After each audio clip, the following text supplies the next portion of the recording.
And chat is still busted. Okay, never mind. All right. Anyway, good afternoon, everyone. Welcome to Smudcast number 606, EFAP 217, a lesson in hurt egos and loss of credibility. This was a video I clipped together from, was it Ken Konecki? How do I pronounce that? Ken Konecki. Okay, he's going to be joining us soon. And we're going to be going over the video and all the various arguments, points, statements made.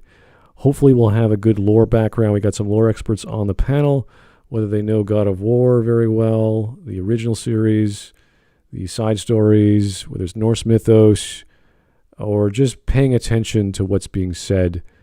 That's what we're going to be covering. We're not here to attack anyone. We're not here to attack Mahler and his team and all that stuff. We're here to poke holes in what they said and what they're trying to say. And I'm not here to start a war. I haven't talked to these guys in years. I think I was on the last EFAP 200 celebration for the last 20 minutes. I barely got a chance to talk to anyone. But, we criticize whomever. We criticize whether it's critics, whether it's good critics, bad critics, whether it's Maggie May Fish, whether it's Renegade Cut. We don't care. We'll cover whomever we need to cover. And I think Mateus is trying to join with us, amazingly. And I do apologize if the stream goes down. We are in this massive winter storm here in North America.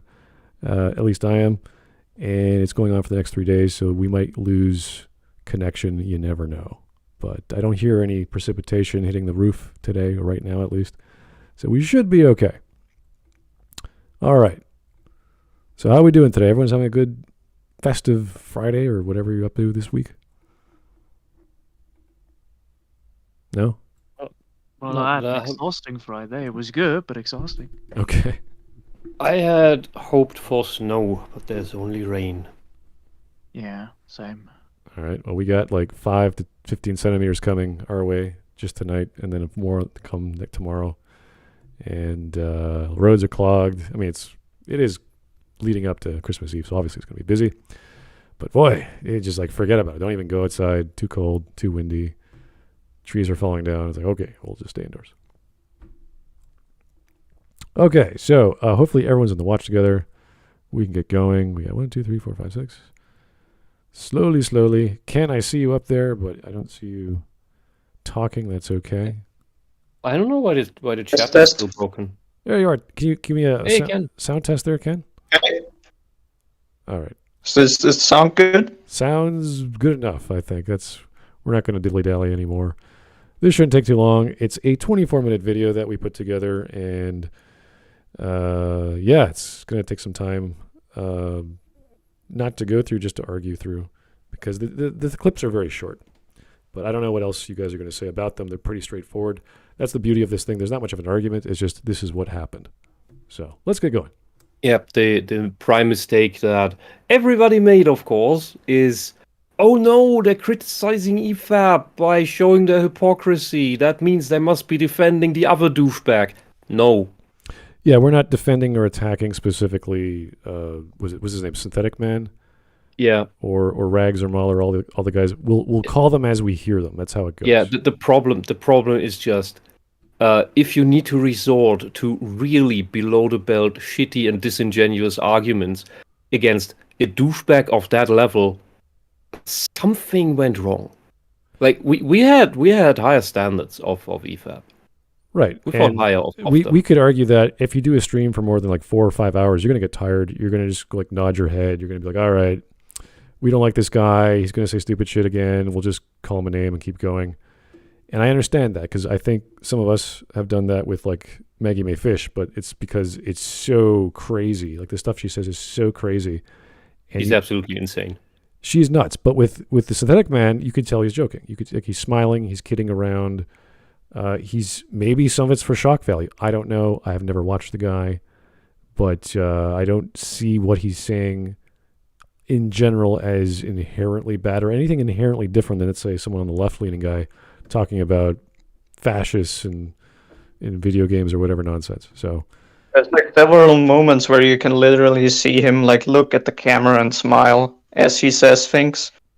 Right. Like he's obviously joking. Yeah, and that's fine. Like, I don't know how he plays to his audience. I don't know his audience, but that's effectively what he's doing on, is it Twitch or YouTube? I don't know where he's streaming. So that's normal. I don't begrudge people for playing to their audience. We're all a bunch of clowns on here. Whether I can make you entertained for the next hour is up to you. And if I can say a stupid joke, I will. But it's not a big deal. It's not the end of the world. This is not what's in their hearts. They're having fun. The same way Maggie May Fish is having fun.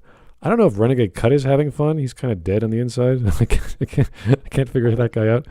But yeah, we're just criticizing. If the fun is just like, we try to dunk on people in a, if you want to use that word, in a genuine fashion. Like, point out the actual things. And I thought that's what every frame a pause critique is about. But that's not what their stream was. Yeah. The stream was a cut together thing. He's being used, as I recall, in some of these clips. Kind of awkward. Yeah, because that was not reacting to his actual review, as the title implied. It's one of the rules that has emerged in the Smudcast is, what is the actual title of your video, and is that actually what's in the video? And the title of EFAP 217 was watching the review of Synthetic Man, but they were not watching the review of Synthetic Man. They watched a cut together thing of Synthetic Man's streams and his review interspersed, and it's not always clear which is which. That recontextualizes whatever is said, and it even puts words in his mouth in regards to, is that in the video? Oh, I said you wouldn't say Mauler, and then there's the supercut with Mauler, which are all from the stream, not from the review. I watched I didn't watch his streams, but I watched the review twice just to check, did he at any point say Mauler? And he didn't. At the end, he alluded to the critics on YouTube that he has higher standards for, like we do. But that is the closest that there is. He did not mention Mauler by name. And when it's then cut together like that, that is disingenuous. But we'll get to that. Okay, yeah, let's get going. This will take a while, I hope. Not too long, but 24 minutes. It could just be no arguments. This is silly. Let's move on. Or let's hold the phone here. Take an hour. Figure it out. Okay, here we go.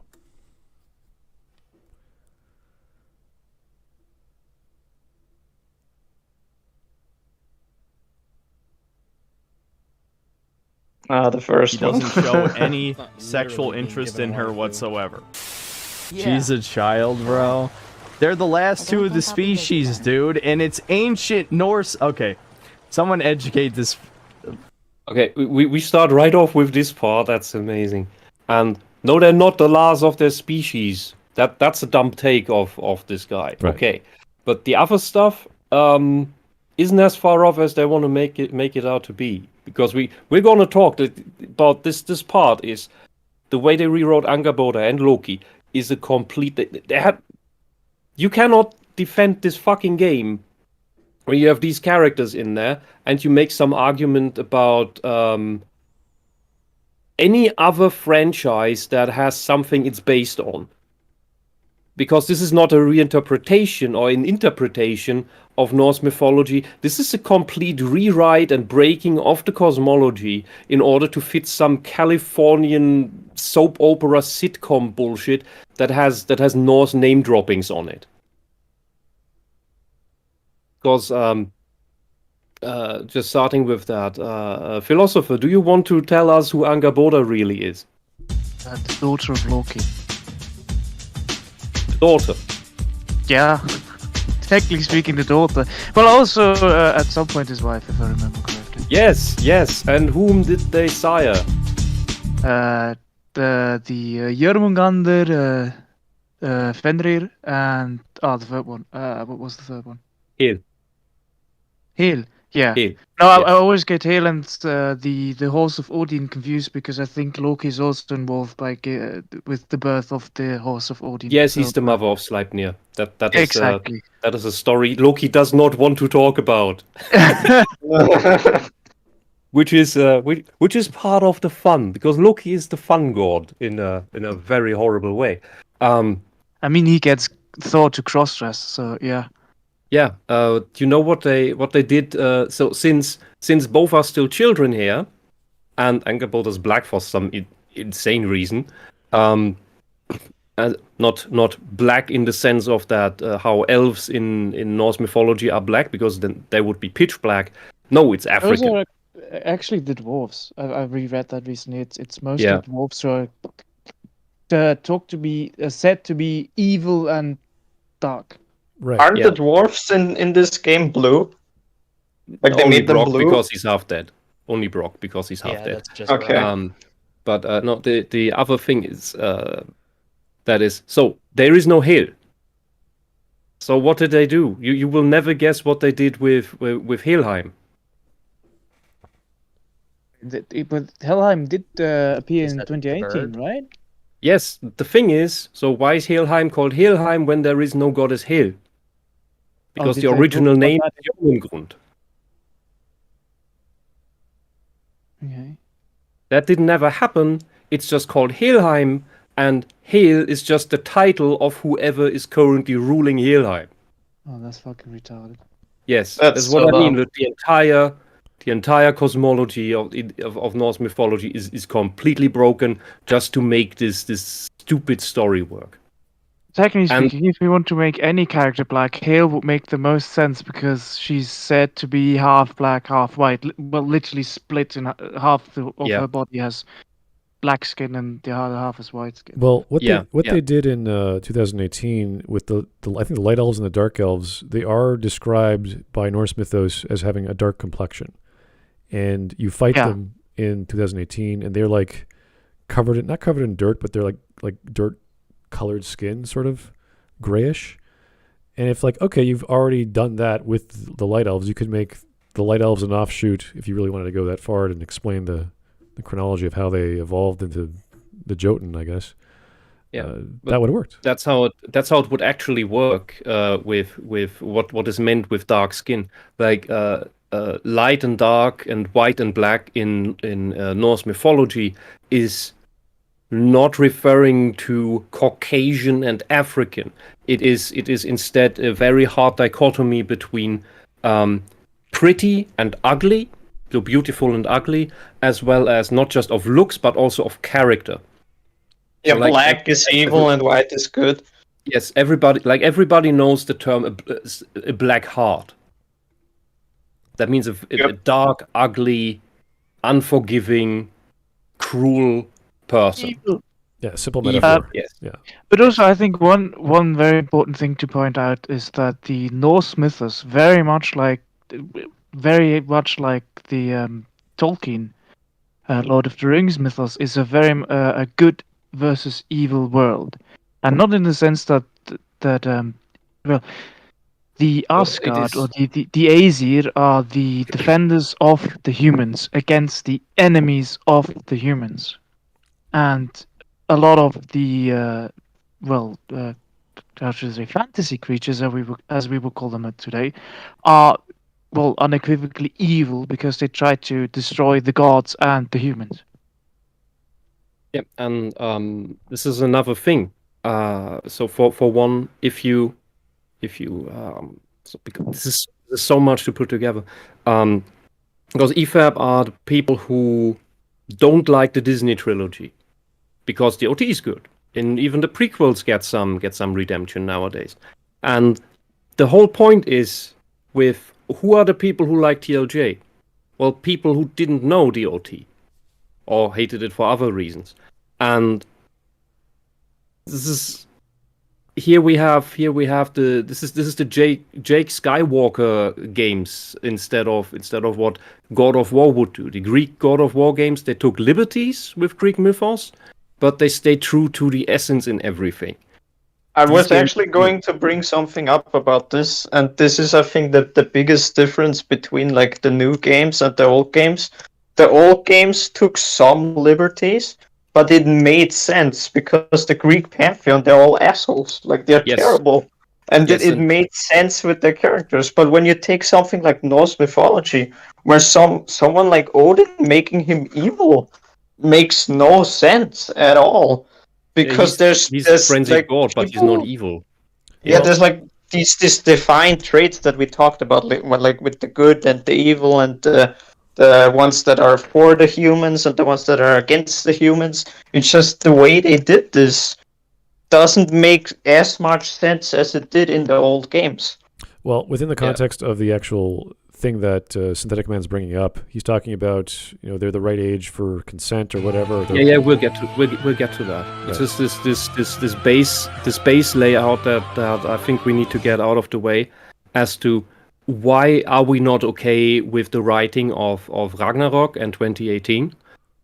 Because the reason the only way you can like the Disney Star Wars movies, for example, or Rings of Power for that matter, is when you have absolutely no care for what came prior. And the Norse God of War games, they have two bases. One is the Greek God of War games, and the other is Norse mythology. And neither is respected here.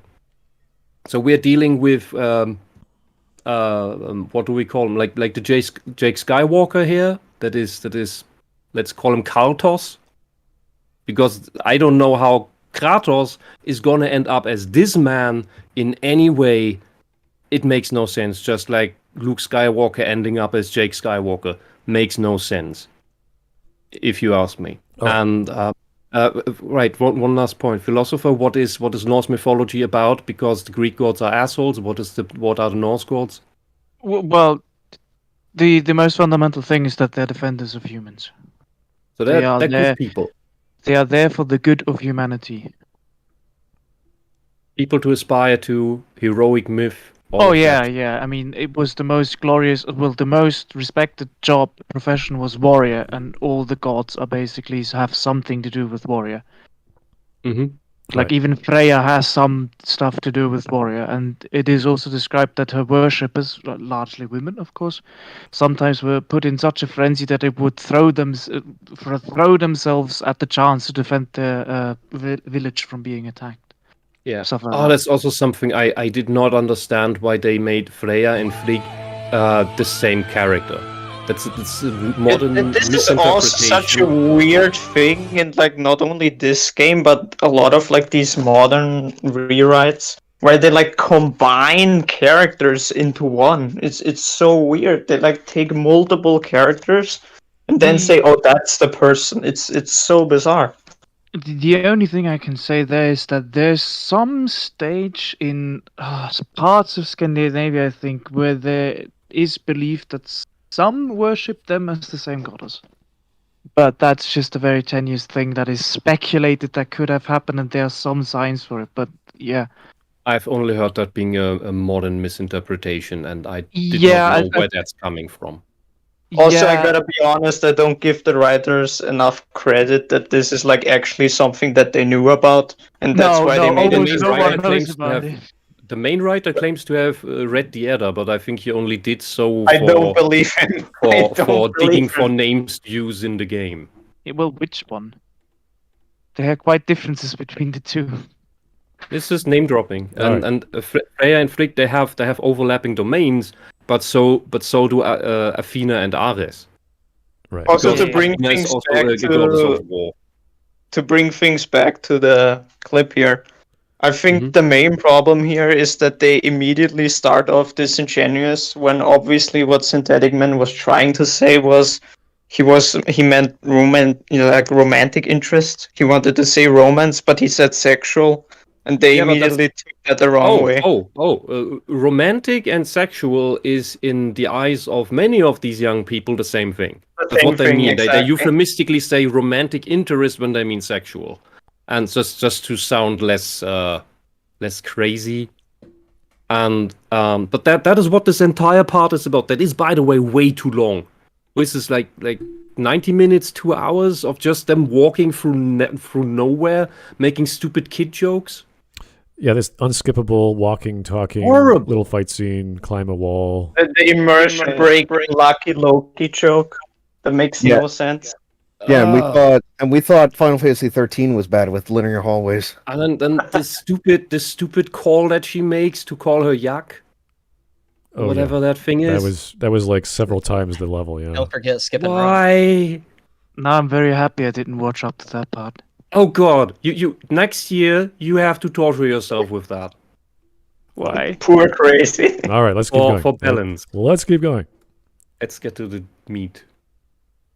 These are ancient times that the fucking age of consent didn't exist. Oh no. This is weird. This is. No, that's actually Historical facts are weird. Okay. that is actually not wrong, because you know what? You know when the daughter gets to get fucked? When she has her first period. Because she needs to make baby. That's But not also about fun. lifespan was kind of a bit shorter back then. People tended to die really early compared to nowadays. Which is ironic. Lots of child death. So yeah, it's ironic because I actually checked the baby dates. making machines. The dates for this. Atreus was 11 in the last game. 3 years have passed, so he's 14. Atreus, sorry. And That Agrabota would be is perfectly normal. 14, 15. And I checked the average age for people having children in the Dark Period and medieval period. It's 14 to 15. So he's by fluke. Synthetic Man is accurate. Ooh, a couple of years ago, the UK had an epidemic of teen pregnancies around 15 years of age. I wonder where that came from. Must have been the stork. But also the thing is, I'm starting to think that the EFAP guys don't know how teenagers actually work, because if you want kids to have sex, yes, that is weird. But 14-year-olds, 15-year-olds having sex with each other? That's normal. That's what they do. I don't know in what school you people were. That's kind of normal, just that Angerboda looks a bit underdeveloped for her age.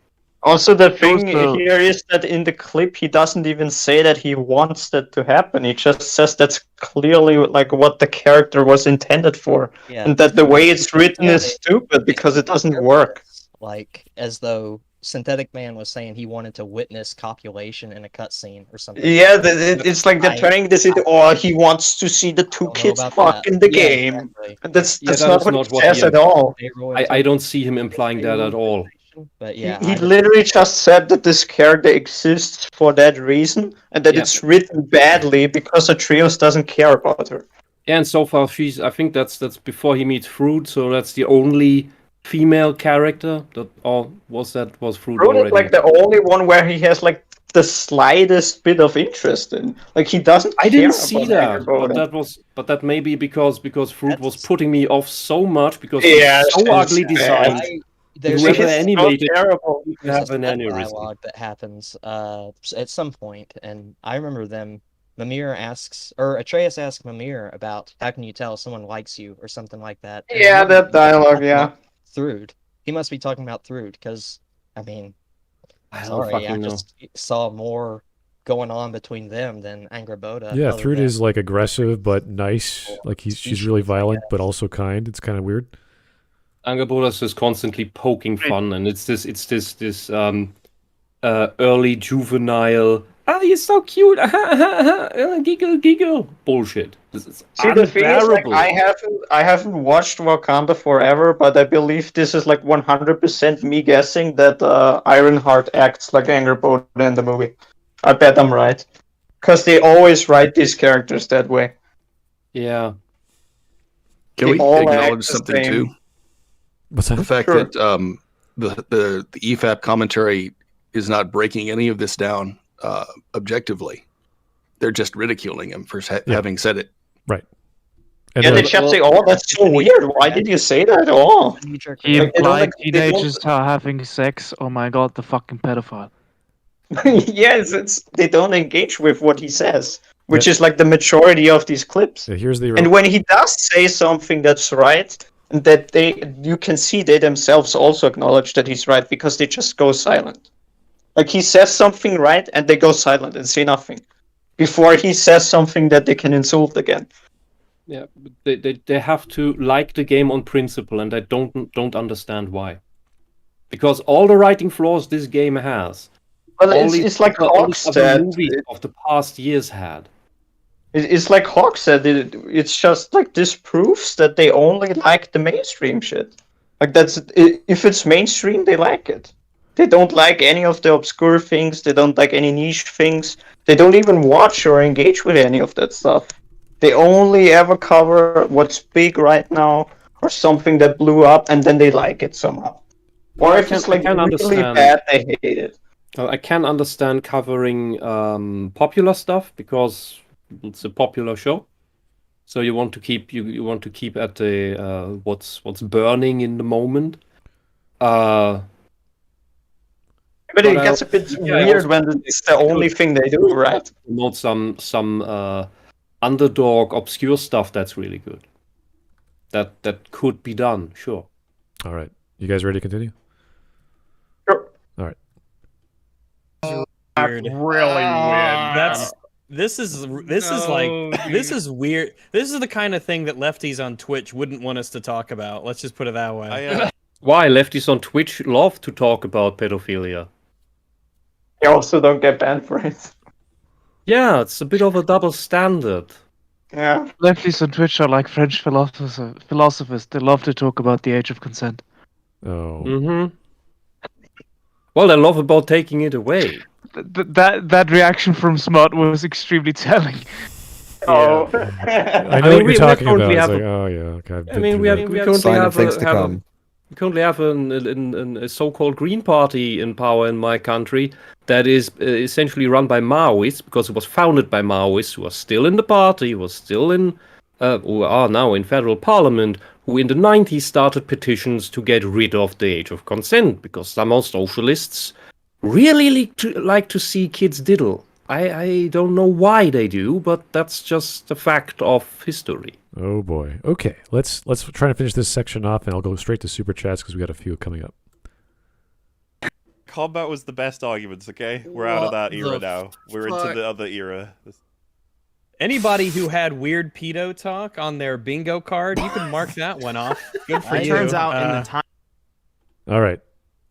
Thanks guys. Let me read some donations and super chats here. Okay, Manhattan Jew York, thanks for the tip.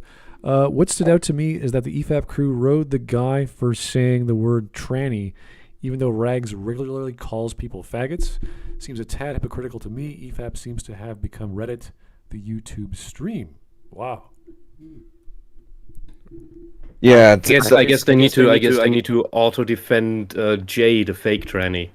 Yeah, the more this goes on, the more EFAP seems to appear more like the official YouTube channel of Reddit. I can agree with that. Apparently, someone in the chat said that I was completely right. That Ironheart acts the same way as Angerboda, and I'm not surprised at all. Oh, they always write these characters the same way. It's so predictable. Yeah. Oh, is that why she got quirky paint attack powers where she throws paint? Wait, who? Angerboda? Angerboda throws paint at undead people. Yeah, they turn purple and blue and green. What is this? Tag the power of paint? The mother of evil has an art degree. Yeah, she is the mother of monsters. All right. And it's also telling that they made the mother of monsters. Yeah, they made the mother of monsters a black woman. So progressive. All right, let's keep going. Here's Todd Howard. Hey, Todd Howard's going. Hope you homies are doing well. Wanted to hear Wisp's unhinged Germanic rant on Ragnarok's depiction of Odin. Don't worry, we're all going to have a We'll get there. Yeah. He literally is Odin. Oh. One more from Todd Howard. The white-black skin in European myth also applies to Slavic mythology. Chernobog is described as the black god, not because of his skin, but because he's literally evil. Yep, I've heard that. This was pretty common. It's like black is always associated. That's why it's called black magic. Yeah. Because it's the evil magic. That was always the thing. And they're not talking about ethnicity. They're talking about like the evil nature of something. And if you want to go into that, light magic is all the nice healing stuff. And all the life stuff, all the stuff that preserves life. Yeah, and black magic is the stuff you do at night. That's sneaky and secretive and manipulative. The stuff that vile people do. That's why it's seen as bad. All right, here's Vladimir Dragunov. Thank you, sir. I hope everyone's having a great holiday week. Unfortunately, I got laid off on Monday. Damn, sorry to hear that, buddy. Okay, JJJ Madness. It speaks volumes of the quality of a new and diverse God of War games when the original series is more faithful to the mythology than the new ones. Mm-hmm. It depends on which mythology, but yeah, you're right.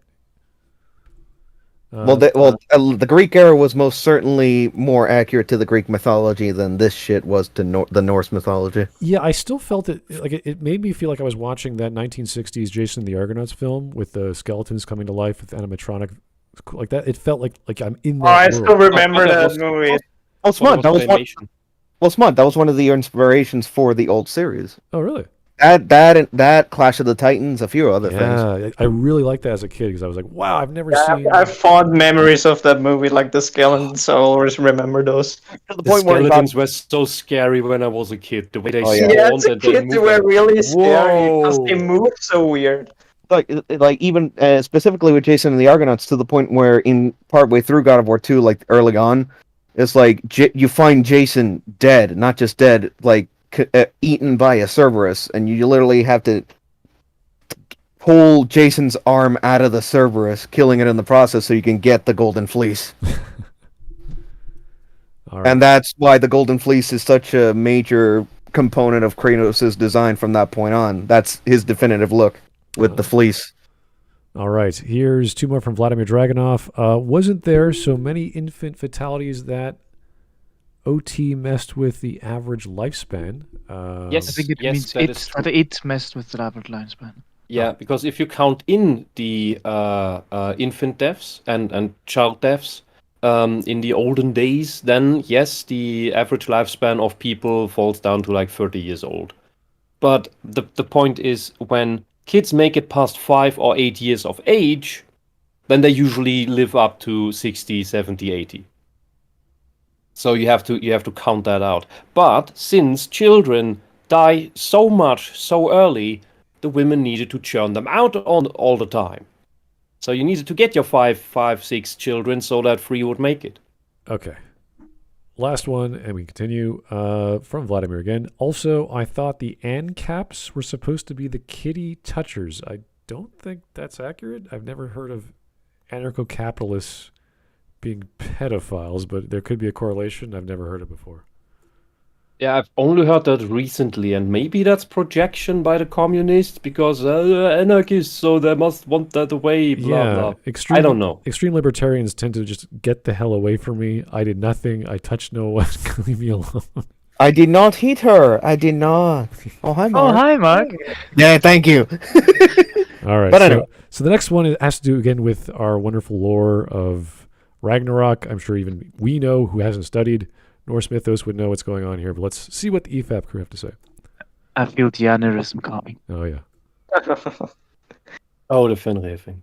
This is like one of the worst really clips. Begins with Fenrir dying. Fenrir. Do we consider this the first of many Ryan? This is the first thing that annoys me, because they make fun of how he mispronounces the name. When they're not that much better at pronouncing anything, because they're fucking Americans and other Anglo garbage. Yeah, and even then, who the hell cares? We know who Synthetic Man is talking about. We know he's talking about the damn wolf. Yeah. Anyway.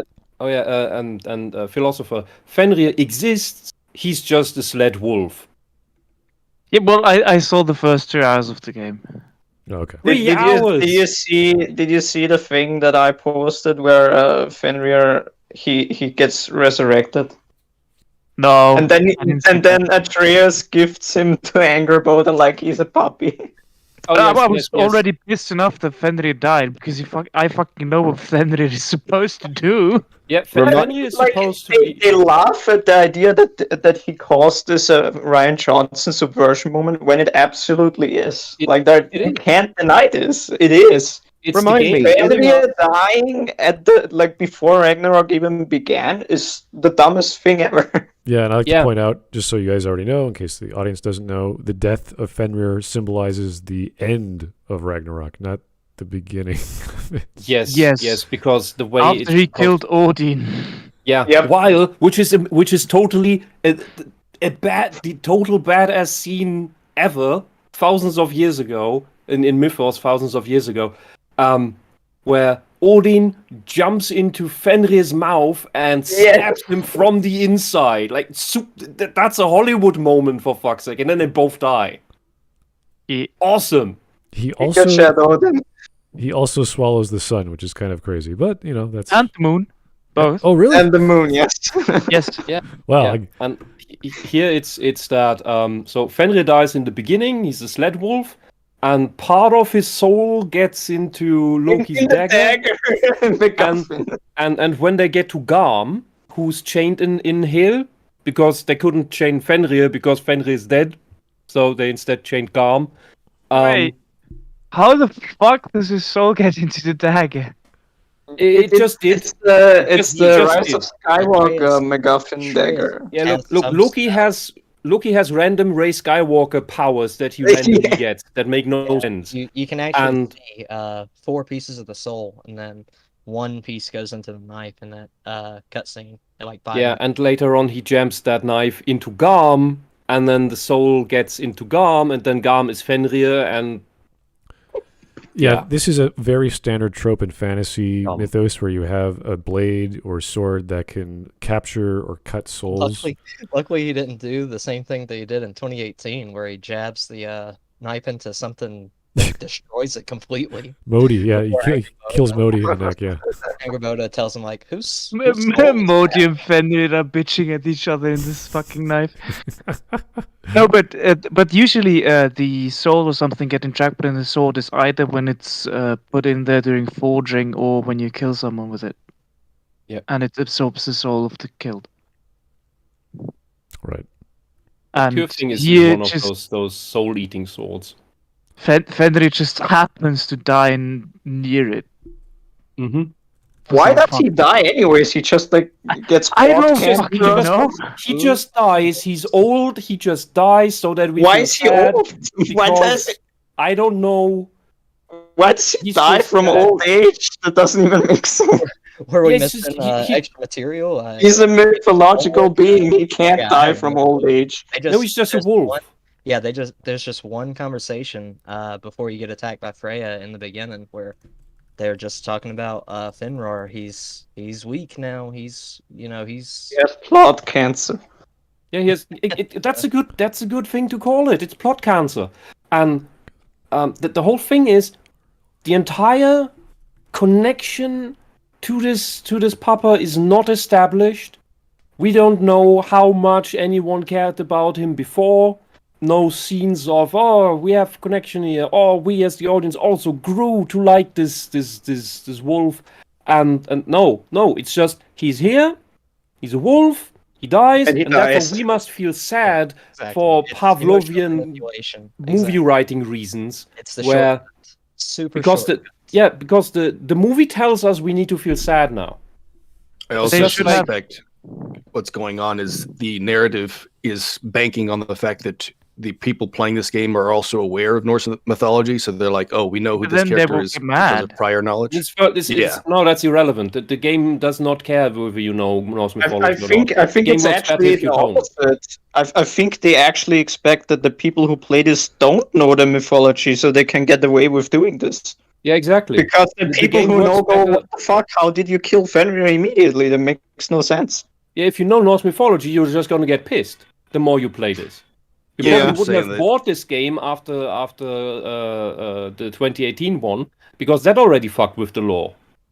Not as much as this one does, though. That is right, but you still had the Loki conundrum. And I mentioned it with the recent thing with the quote-unquote secret ending, which is just the rewrite files that are still in the game, where it actually seemed to indicate that Atreus was going to become an interesting character and actually start acting like Loki. But they rewrote it into this game, which is but they couldn't do that because then the boy would actually be an evil asshole. Yeah, that's the problem. They didn't want the OC character to be evil. Like, he has to be a good boy. It's similar to how they wrote that scene out of with the Dunn that they cut from Captain Marvel. Yeah, he's too much of a good boy. They had to cut him. I mean, all in all, I can say they definitely should have had Fenrir save a zebra before he died. Then I would have felt really bad about him dying. Yeah, then we would have emphasized with him way more. Fenrir should have played with another dog. Should have played ball with another dog. You mentioned that Captain Marvel one that we did. It's like I'm pretty sure at least half of us here were there for that. I remember. Look, there is another wolf that he could have played with, but that's not happening. They're not using that. Let's keep going. Moments in this. Oh, I fucking hate it. In the actual fuck. This is a Ryan Johnson moment. It is. Is a Ryan Johnson subversion. It is. That is. Yeah. I don't know if I should laugh. See, this is what I meant. It is a Ryan Johnson subversion moment because of everything we just said. But you idiots do not know this because you don't know anything about Norse mythology. That's why you can't tell. Well, You're literally defending TLJ because you don't know original Star Wars. Yep. So when I saw the scene, I was like, okay, how the fuck is Ragnarok gonna happen now? Yeah. Oh, another problem from 2018 that I forgot that already breaks the entire thing. Magni and Modi survive Ragnarok. So how can they already be dead? They're part of the new pantheon of gods that exists past Ragnarok. Because Atreus goes fucking schizo and kills him. And this doesn't get properly scolded. But we'll get to that. There's a clip about that. All right, let's keep going. Oh boy. Because if you know anything about Ragnarok from actual Norse mythology, you know Fenrir is a big part of it. The game also tries really hard to tug at your heartstrings here, but we literally just met this wolf. We've never seen him. Okay, Frankie, you're a fucking idiot. It's a wolf. I was gonna say so, and even then, it's like, who cares? We have like Synthetic Man's right. We have barely enough time with this thing. Well, I disagree with EFAP chat here that it's brain rot, but the brain rot is on the panel here. Yeah, the point is the EFAP panel. that Synthetic Man is saying this is tugging at your heartstrings. He understands what it's doing, and then Fringy's like, yes, that's the point. It's like you're agreeing with him. It's the funny thing. It's like Synthetic Man is doing what EFAP should be doing. Like Synthetic Man is being objective here. He looks at it as writing, but the EFAP panel is like, oh, my emotions. So look, we don't want to defend that guy. His criticism is very superficial and he's wrong on a lot of things. But when you people act like the last biggest idiots on the bloody planet, even by calling, oh, he's a dog. No, he's a wolf. This is a wolf. The big, bad wolf. Like a fluffy wolf. A nice, fluffy, big, bad wolf. But this is a fucking wolf. He shouldn't be nice and fluffy, though. That is true. Yep. All right. I'm still pissed about that. Subversion. It subverted your expectations. He's the fucking wolf that bit off Tyr's hand, and Tyr's supposed to be the great fucking bestest socialist Marx something guy in this game. Oh, but did you know that Tyr in this game is just Odin in disguise? He doesn't even do anything. You know what? I was glad that was a reveal because that made him less horrible. That is Wait, are you true. fucking serious? Tyr is not even a thing. You see, this is the stupid thing. Like Tyr is Odin like during the main story. But you can find him in the post game for like some extra dialogue. He's walking and around. That's the real Tyr. The real Tyr is when the story is already over. Yeah, and he's doing yoga. He's just in places and looking at the stars and he just stands around. meditating. Does some yoga and saying pseudo wise things. And stuff. he's the god of peace now. I don't know. It's this weird. But I forgot what was the reason in this game that he lost his arm? I don't think he lost his arm in this game, as far as I know. No? Wait, who? One hand here. Tyr. Tyr has both hands, doesn't he, in this game? No, he never fights. He never gets in any fights because he's always peaceful. The real Tyr, I don't know, but early on, early on he has both hands. He's fine. Let me look up an image of him real quick. Real Tyr might as well not even be in the story. Yeah, it's like true. Pretty much for nothing anyway. Yeah, there are lots of characters that you don't know what they do, what their names are, who they are. Yeah, Tyr has both hands. Yeah. Yeah, I know. He doesn't do anything. He doesn't fight. Yeah. You find Yeah, him that's what I mean. in This is the entire mythology is dead. content. Like, You see What him in the post, fuck? and he's fine. yeah, and look, the Edda isn't that big. If you change so many things, you might as well not have it. I mean, the Codex Regius is also not that big. He's a bit difficult to read sometimes, though. But fuck, I mean, man. The Voluspa, you don't get a fucking thing without annotations. At least in this universe, the Greek mythology earned its death. Yeah, I mean, it would have earned its death if it was real too, because, like I said, like the Greek pantheon, they are absolutely terrible. They're all terrible people. Well, again, they're terrible people, but compared to this game, that the Greek gods being terrible people is the most accurate thing in the series. Yeah, it's the most accurate thing, and compared to this, where nothing is accurate. And to clarify, whether it's with or without the power of fear from Pandora's box, it's still accurate.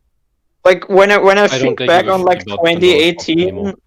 and this one, was anything accurate in this? Like 2018, was there anything accurate? Like wasn't it just wrong from the start? I don't know. Tell us, philosopher. A shit ton of it was wrong. Yes. Yeah. You get There some. was minor- anything correct?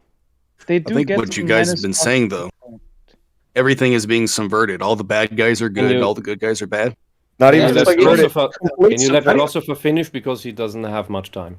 Sorry. I mean, it in the sense that they get stuff right is that they get stuff right what the places are, where the places are supposed to be, and the kind of names that is associated with the places. But then everything else is kind of subverted thereon.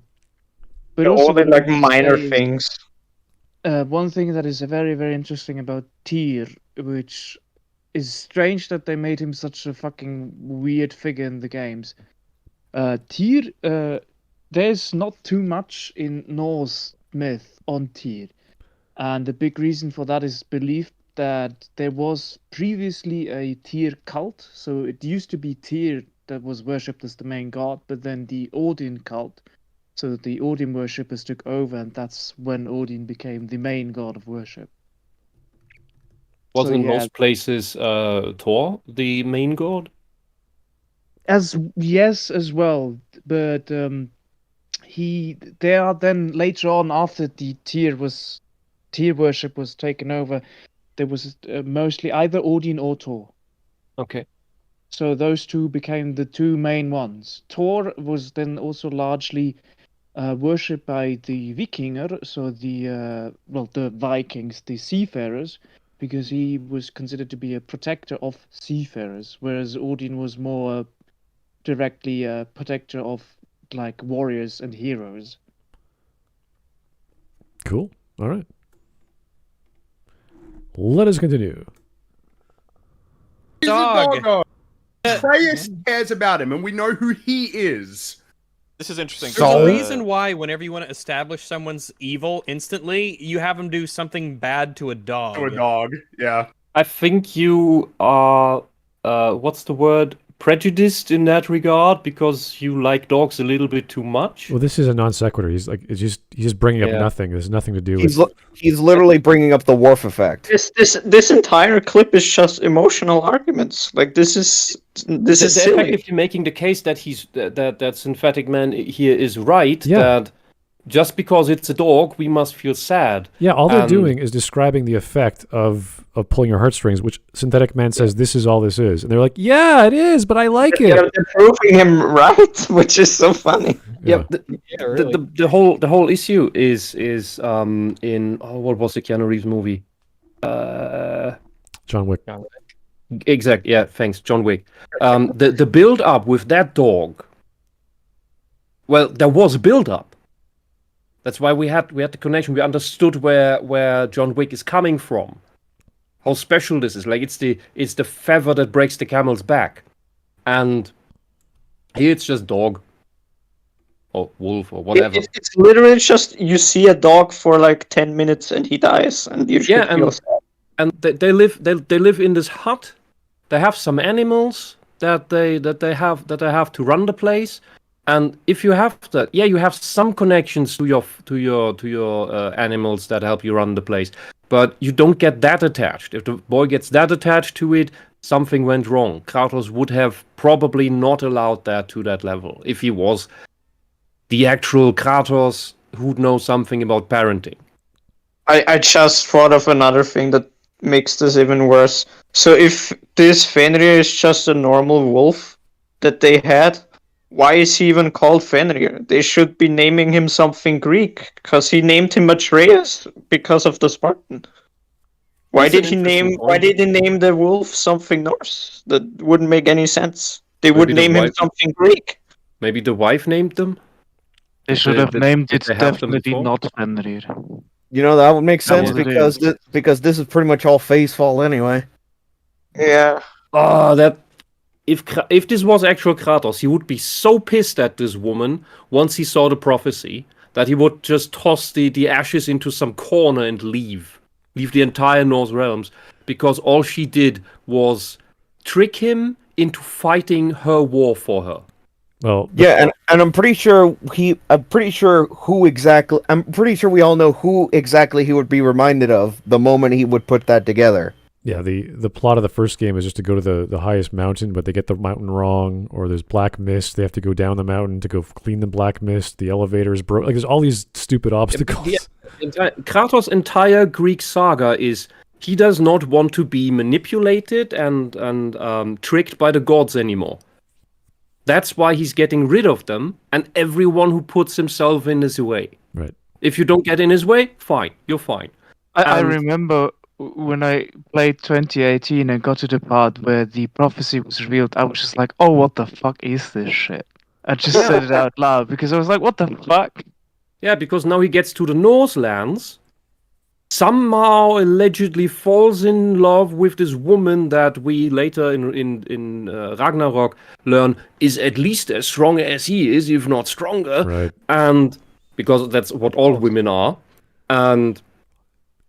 And it turns out, she manipulated him into this prophecy, into fighting this pantheon. Yeah, she could. That's the moment he should be pissed that this is what I wanted to get away from, being pulled into the schemes of gods and godlike beings. Boy, we're leaving. Yeah, we're leaving the Nine She Realms. never tells him that she's a giant.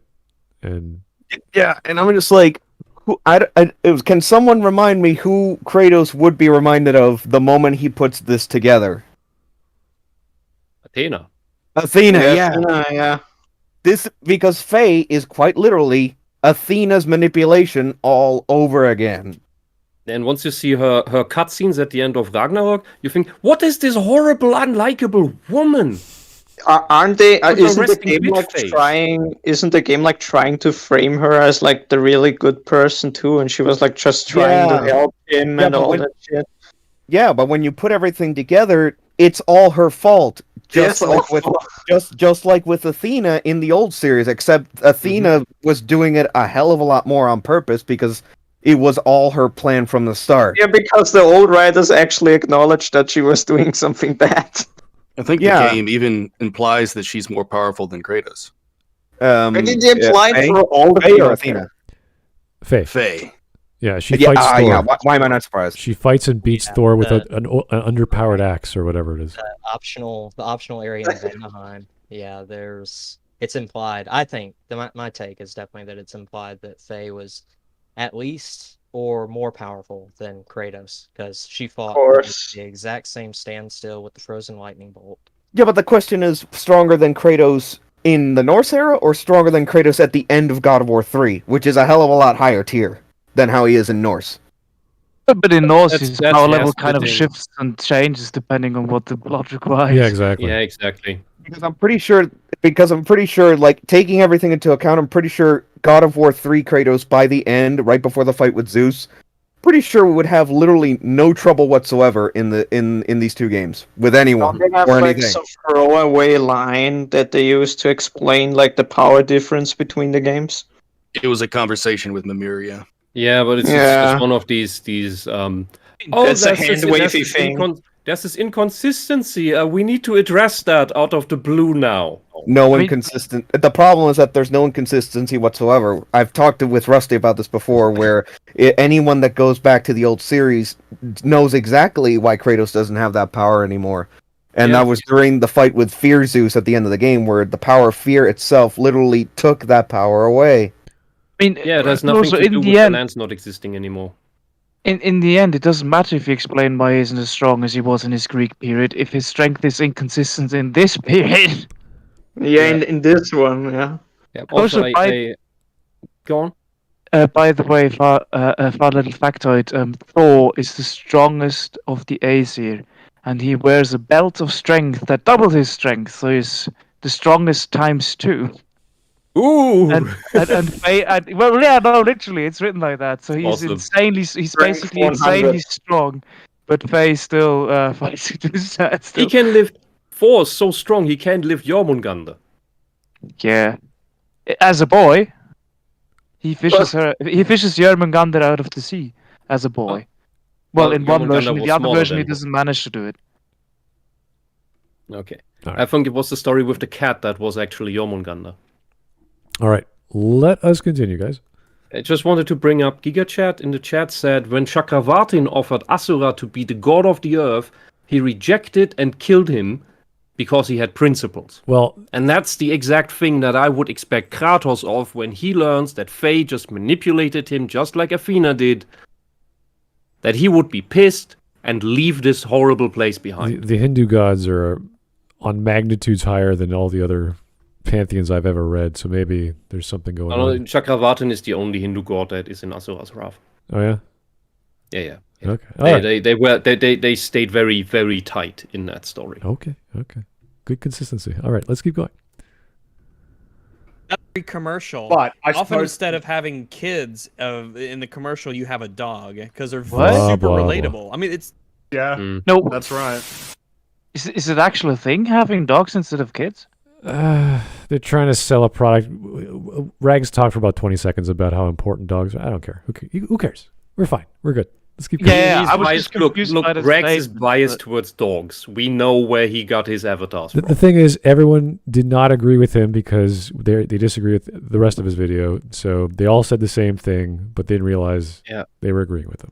Yeah, when you're writing for the game or for a movie, just relies on Pavlovian training that, oh, dog sad, then it's bad writing already. You need a setup. All right. Give your audience the decency of doing a setup. Okay, well, let's go. Anyway, let's go with he fell for it. He fucking fell for it. Like, he fell for it, damn. He fell for it. I was gonna say, That's insane. there's What? so much stupid shit in this one clip. It's so hard to We gotta- pass out.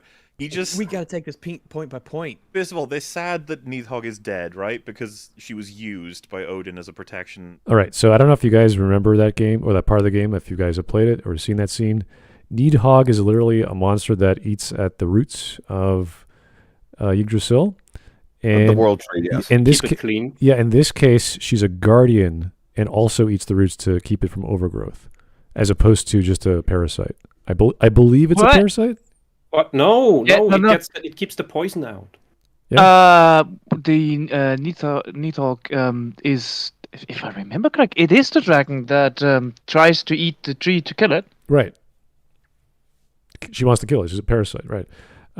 But in this one, it's a guardian. So the problem, this is a dramatic scene with Freya, where she gets her freedom back because Nidhogg is defending the roots, and Freya gets angry not because they killed Nidhogg, as far as I remember, unless you guys can correct me. She gets angry because Odin knew that whoever goes to the roots will get attacked by Nidhogg, and then they were forced to kill that, so that she was always under the watch of Odin, and Odin had plans to protect that. Yeah, and this plays into the master manipulator Odin plot You know that they what want this- to go for. Yeah, but you know what this means? Frey is okay with, in this version of the story, letting Yggdrasil die To save herself. for her own freedom to walk around the realms until Yggdrasil is dead.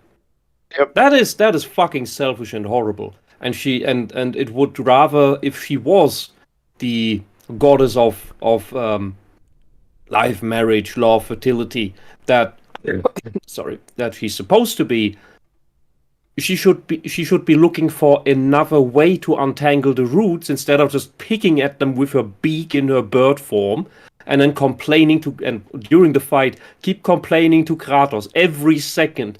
It's still in the way. Oh, dodge that. Oh, you must parry that. Oh, don't get bitten by the attack. Like, she doesn't stop. That's every. And now, if you compare Horrible. this to the old games, it's even worse because at least Kratos realized that like his quest for revenge destroyed all of Greece. Meanwhile, Freya doesn't care at all that she just destroyed Yggdrasil. This is so bad. Like, she doesn't care at all that she just doomed the world again. Like, we doomed another world, but this time nobody cares. Yeah, but for the selfish whims of a woman. Bow to your queen.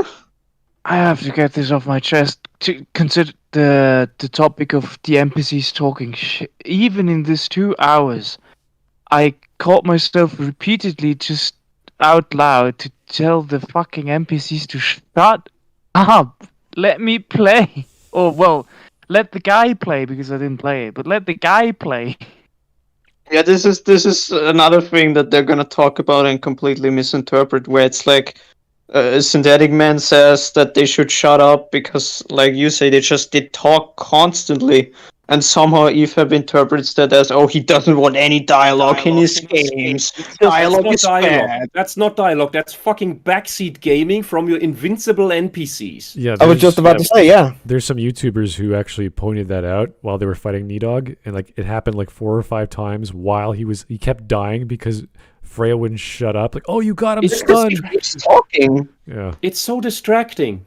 Oh, but weren't you Kratos, saying you're on fire. I wouldn't have noticed. About the fact that they actually tailored this game for people who play it like Darkside Phil. They played it. They tailored it exactly for Dark Souls. Yeah, this is the problem with streamlining games: is you dumb down your audience because everything like, what was the radial menu? Not the radial menu. The radial announcement of an attack from any enemy is always a circle.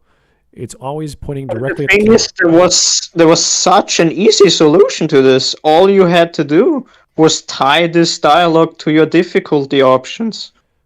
Yeah, like yeah. them saying all these things. Yeah, just put that all in the easy difficulties, and the higher you go, the less they talk. It would have been that easy.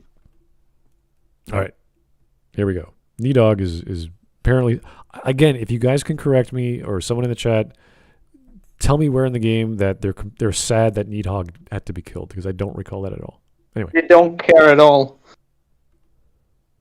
He's supposed to be a force for good in this world. They're commenting on how lamenting that, and then he goes, "She is a monster." Simple as. Yeah, she is. She is. She doomed the world. She literally is a monster. If you go to the wiki page, there's 2 paragraphs on her.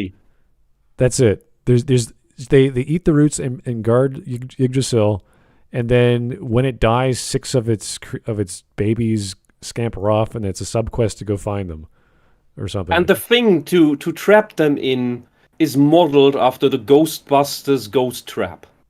Bruh. I'm not kidding you. As if Ghostbusters hasn't had it rough enough. It looks in the like past, the Norse 5 years.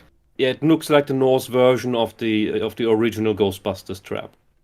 Is this game just filled like with memes that the writers liked or something? There's like the Will Smith film, there's the Ghostbusters thing. The mask. There's Peter Yeah, Schiff. the mask. It's like Fucking mask, man. Yeah. Oh yes, tell us about the mask, please. No, let's wait till they bring it up. But also one thing, Nidhogg is never mentioned if it's male or female in myth. It's just the evil, nasty dragon that eats. It's just it.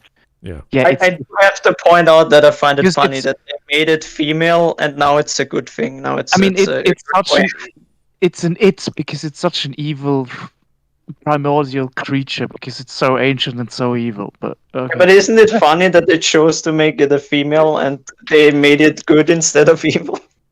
In a way, yeah, it fits the subversion, which is expectable. And once your subversion is expectable, it's not a subversion anymore. It's just, oh, we know what you're doing. All right. Okay, sure. And then guard. Man, bad shit is like reaching meme levels. build Where a it's wall like to make the the giants Odin pay that's for talking to Atreus is like a nice old man dude who's acting like, you know, an uncle or a grandpa, and then The game Yeah, how constantly about tells you how that? Him horrible he acting. is. He really is like the Trump of this game. So, What? so Oh he's, my god! I can't believe he He actually bought into it. Yeah. Yeah, he so bought What do you into mean? the- What do you mean with he fell for it? The game literally calls what Odin does financial imperialism. I mean, from the short bit I saw Odin, he came across as a fucking mafia boss trying to come in and so with his, hired muscle and trying to intimidate Kratos, saying, And "Hey, he runs around with clippers and holds them to Kratos' crotch. hey, if you fuck up my business, I'm gonna fucking kill you." Stuff like that. Smart, can you bring up for a second? Can you bring up the screenshot of the notebook of Grieb's firebomb that's posted in the DM group? Which one? Yeah, I got two pictures here. Grieb's firebomb. Firebomb. Buff one. I was also going to mention like the coup de grace of what Odin tells Kratos. Are you sure he's yours? Fuck off! That comes in a bit. Don't. All right. What do you want to say there? Yeah, that's all I'm going to say. Sorry. So, Grieb's firebomb. This is the part where it's about. I'll just read the text. It says, "I have many regrets concerning the time I spent in Svartalfheim." This is written by Mimir, I believe, because that's also a problem in these notebooks. You only know who wrote it when you're playing the game and immediately look at the text. Afterwards, if you look at it hours later, it doesn't say who you wrote have to it. do it from context. You have to figure it out from somehow from how it's written or what it refers to and such.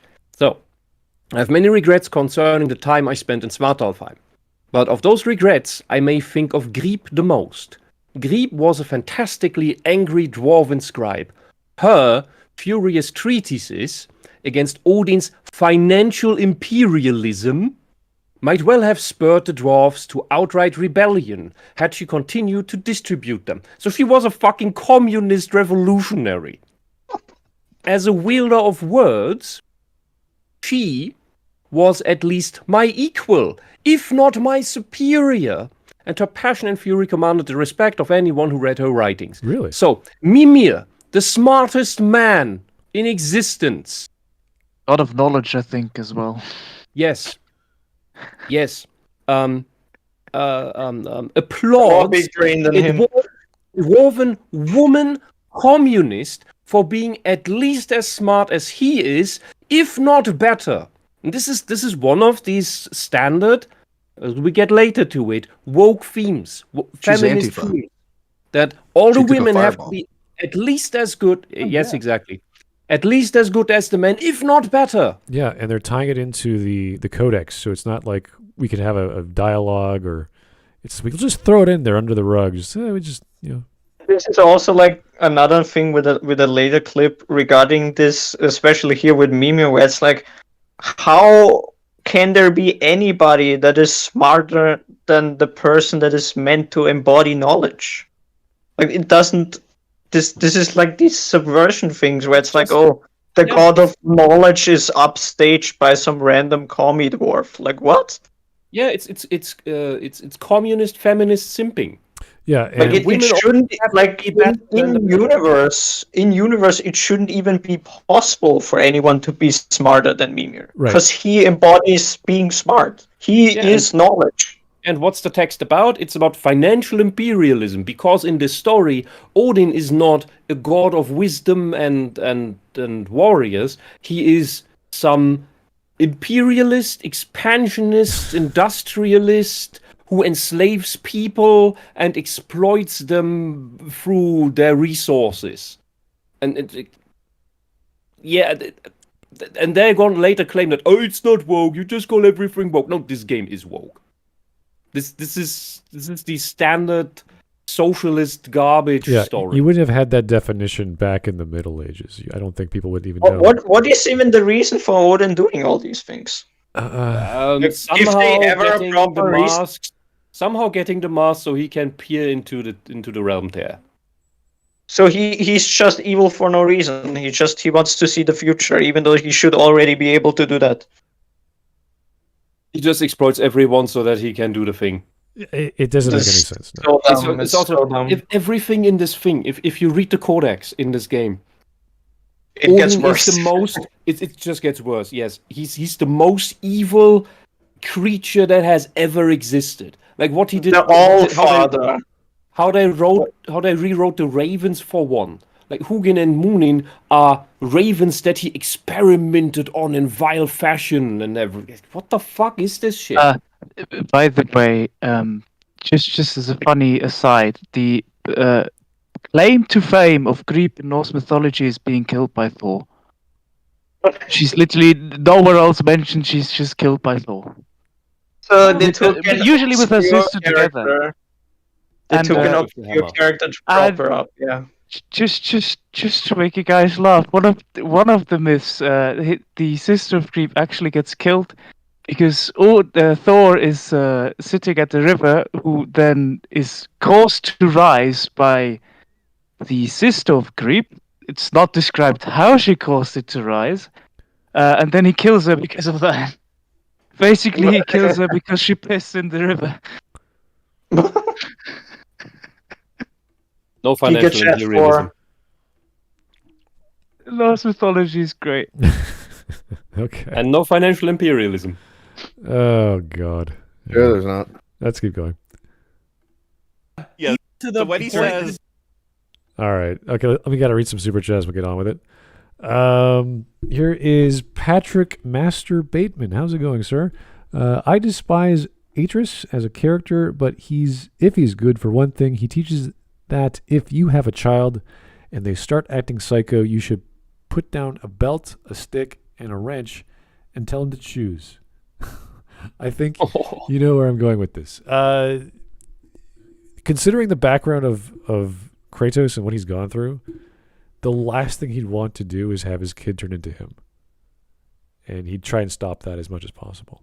Yeah, I mean, that was... Yeah, and that he was a didn't big do that thing. in 2018. Yeah, he did. I was just about to say he didn't do it in the last game. He just kept saying, "You need to be better than me."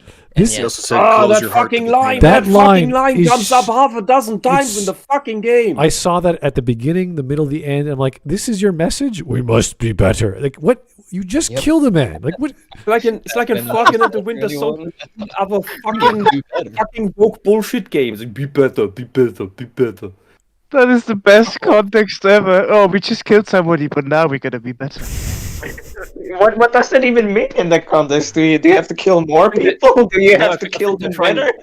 I think the left is trying to establish this sentence as a meme to attach something about being a better socialist. Well, in it's, the long run, but first they established that we all know the line. yeah, it's one Well, thing. they love the line because it's just vague bullshit. It's like be better means whatever you think it means. Right. It Be can woke mean up. whatever you. Yeah, it can mean whatever the person that thinks about it can mean. It's so dumb. Yeah.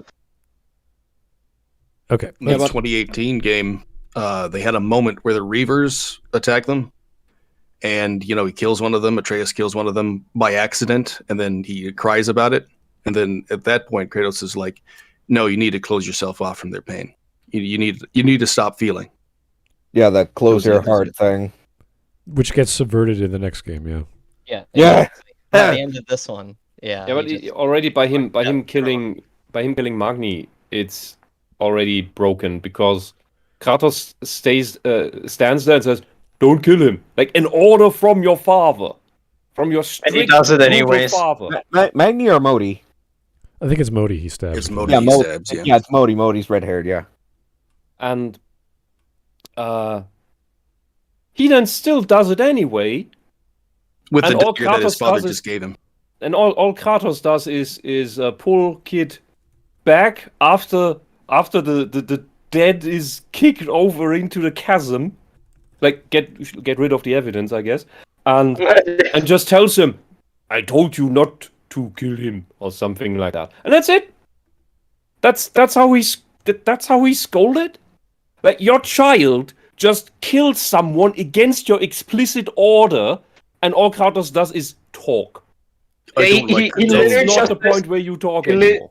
Yeah, he literally said, "Oh, I told you not to do this." It's like And- he like knocked something over, not that he killed someone just now. And Yeah. what gets me personally is that in that moment, Atreus is pretty much essentially a mirror for Kratos, specifically back to when No. he himself was the god of war. That's how I see it. No, that's way before. That's if you want to make a Kratos parallel, it is before he gets the Blades of Chaos, or after he got them, just after, where he's just a murder machine. When he's just in the service of Ares. That's when. This also brings me back to what I said with the whole, why does Thor even want to fight Kratos when he should want to fight Atreus? Like, Atreus killed his son. Yeah. But for some reason he wants to fight Kratos, even though Kratos was the one who said don't kill him. So now, if this was actual Norse mythology, he would absolutely want to fight Kratos because, Thor lost a good fucking fight. But yeah, it doesn't make any sense in the game. Yeah, it's just... All right, let's keep going. We got a lot more to cover. JJJ Madness, thank you, sir, for the super chat. But guys, we can't blame women. They never had a history of lying and emotionally manipulating others for their own ends. Just look how well that works for Holdo. Oh wow, women are dogs. Yeah. Look at Holdo. In Norse mythology, women are basically shat on for just being constantly horny and manipulative. Okay. Anyway, here's our next. And then there's Faye. Well, let's leave. Okay, let's keep going. We got lots to cover. Of course, a bunch of like trailer park trash. They're all rednecks. I don't know what you mean by that. Wait, Rex. Wait for his assumption on the motivation. Sense. I don't know, because white people bad or something. I don't know. What? Oh, no. Is that why he's been saying it through As that? much as I agree that white people are bad, I don't think that's Very what true. he's Yes, saying. I agree. Great. Theo, you're a racist. An actual one. And here's the thing that I also said in the Discord. This is something that actually made him upset because Theo saw this clip. I specifically made this clip and framed it with the title I did because I wanted to show that if someone ignored your sarcasm and took it completely seriously, that you would be outraged by that. But you guys didn't give the same courtesy when Synthetic Man made any jokes. I mean, he literally fell for my trap card. Yeah, but the game also does play. Purpose. The game also does play into the modern socialist race politics. That is there. That too. But my thing was just like I specifically titled it that so that he would see it as me completely ignoring something that he probably wanted to joke about. Like, I'm not saying either way, but I'm gonna assume he meant to joke. And in which case, they didn't give that same courtesy to Synthetic Man. And that was all I was doing with this clip. Yeah, it's pretty straightforward. Yeah, it's pretty obvious. That's okay, but Theo complained about that he's not getting the courtesy of that. He was just joking about white people bad. And it's the funny thing. And yeah, it's in part it's the funny thing. On the other hand, Theo is a subjectivist who buys into a lot of other socialist talking points, racist talking points, and even then, when he complained in the chat about, but actually, yes, I do agree that white people are the bad guys. So is it a joke now or not? And that's are you a racist now or not? Like, I'm not like leaving it out that he could actually think this. But for the sake of the clip, the purpose was to show that he would get upset if someone framed it this way, which he did. I'd say he's just like he didn't realize he did the same to Synthetic Man. Yeah, because it's okay when we do it, right? But what I see is that he, like many socialists, is Schrödinger's racist. So it's a serious line until someone calls it out, and then it's a joke.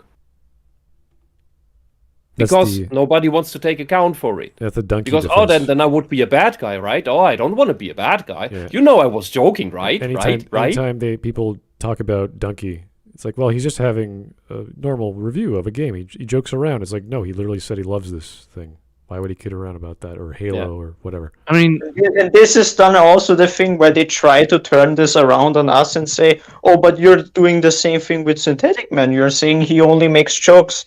even though it's very obvious he's joking. He literally looks at the camera and grins. Like, what more do you want?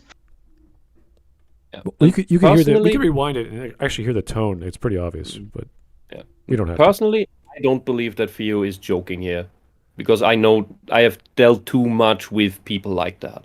I could totally see him being serious, but for like I said, for the purpose of the clip, I was making the assumption that he was joking, but purposely ignoring it. Well, because that's what they did. I actually, when I do remember hearing Theo talk like years ago, I thought he was pretty smart, pretty clever. I'm sure he's joking, but I just don't like the context of this. It's pretty obvious that Synthetic Man is like he's saying like he doesn't know for sure. He's not being serious. It's pretty obvious, but they're just, again, this is what I talk about with playing to the crowd. Everyone's joking around. Everyone's having a good time. This is what you do with your friends. So that's how I view it. Like they ignore the context that this is a completely different environment when he's streaming the game. Right. Yeah, that's like part of it too. Especially when he doesn't like the game because you're just trying to like talk to your chat because you're bored. Yeah, you try to get it going. Yeah. I mean, you even if he's on stream, also it can happen that he's just making a shit joke and people don't get that he was joking, but his intention was to joke. Right. Yeah. Yeah, and the thing with Ragnarok is that, yes, it is woke all throughout. That's a root network that goes through the game. It's just not directly in your face, like other things that were twisted into that. This thing like is more the codex about thing. It stays trying between to the hide lines. it. They hide it where like most players may not see it. Except for and they're doing the thing with the Clippers with Odin and shit, where like maybe if you don't pay attention, you're not gonna recognize what's happening in the scene. Yeah, the things where it's more blatant is, of course, with the rewritings, with this expansionist imperialist bullshit, with the gay side quest. Oh God, don't bring that up! Holy fucking shit! The rainbow fire. The fucking rainbow fire. Like they don't have Philosopher. They don't have the rainbow bridge. I know. But they have a rainbow fire because of some gay death. Yeah, I saw the discussion on that, and I was pissed. The Bifrost is just some weird blue magic goop stuff. What the fuck? They could have had the game where they use the Bifrost magic for attack enhancement stuff, and they could have rainbows all over the fucking place. Nope. They put the heart emojis everywhere. I'm gonna say to you, but you know what they did with gay people in Old Norse? They weren't very happy about them. No, they were just killed. Well, at least they didn't teach them to fly. They didn't teach them to fly. They just killed them. Yeah, but no, the one thing I would say is that Norse mythology has a lot of weird shit in it. And so I can sometimes get how some games will try to skirt around the weird shit. But I would find it was way better if they just implemented the weird shit and rolled with it, because that would be authentic to the lore. But no, well, you can't be authentic to something that's thousands of years old and has a very black-white view on the world. Mm-hmm. You can't do that. Alrighty, let's keep going. Hey, why bad? I just White wish they people, weren't get so 'em outta overt here. about it. Yeah. They're too overt. I give up. Yeah, I know you're feeling bad. I know. Subvert your expectations. Directed by Ryan Expectations Johnson. Directed by Ryan Johnson. The game does feel like that. I mean, we even have a plot that goes nowhere, like the what was the Casino Planet thing? Cantobite, yeah. Yeah. The whole mask plot is Cantobite. True. It's just as useless. It's a MacGuffin, but it's worse than the MacGuffins in The Rise of Skywalkers. Those actually had functions in the story. It's the absolute mystery box with divine knowledge. Yeah, it's a literal and then it mystery just box. poofs away. Yeah, it's a literal mystery box that disappears. Yeah, exactly. It's like I talked briefly with this to Whisp with the mask being like the Tross dagger, but the Tross dagger actually does something. Yeah, exactly. The mask glows. The mask glows. It has words on it, What it does. and Atreus has to read the And rules. Odin wants to have it, but And you know what? also a mask that doesn't fucking exist. Yeah, you know Yeah, what? that doesn't exist. You know the background of the Mask of Loki? It's the movie The Mask with Jim Carrey.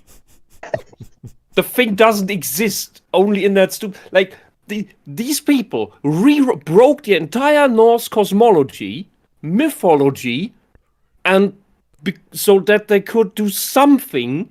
They even took things from other that other Hollywood movies invented, including Thor Ragnarok. Yes, with and Snyder and Ragnarok, the giant, the personification of Ragnarok, a fucking cosmic giant that then takes a giant sword and stabs Asgard like in the MCU. Like, When you guys were, yeah, so when you guys were chatting about that scene, I kept getting confused as fuck.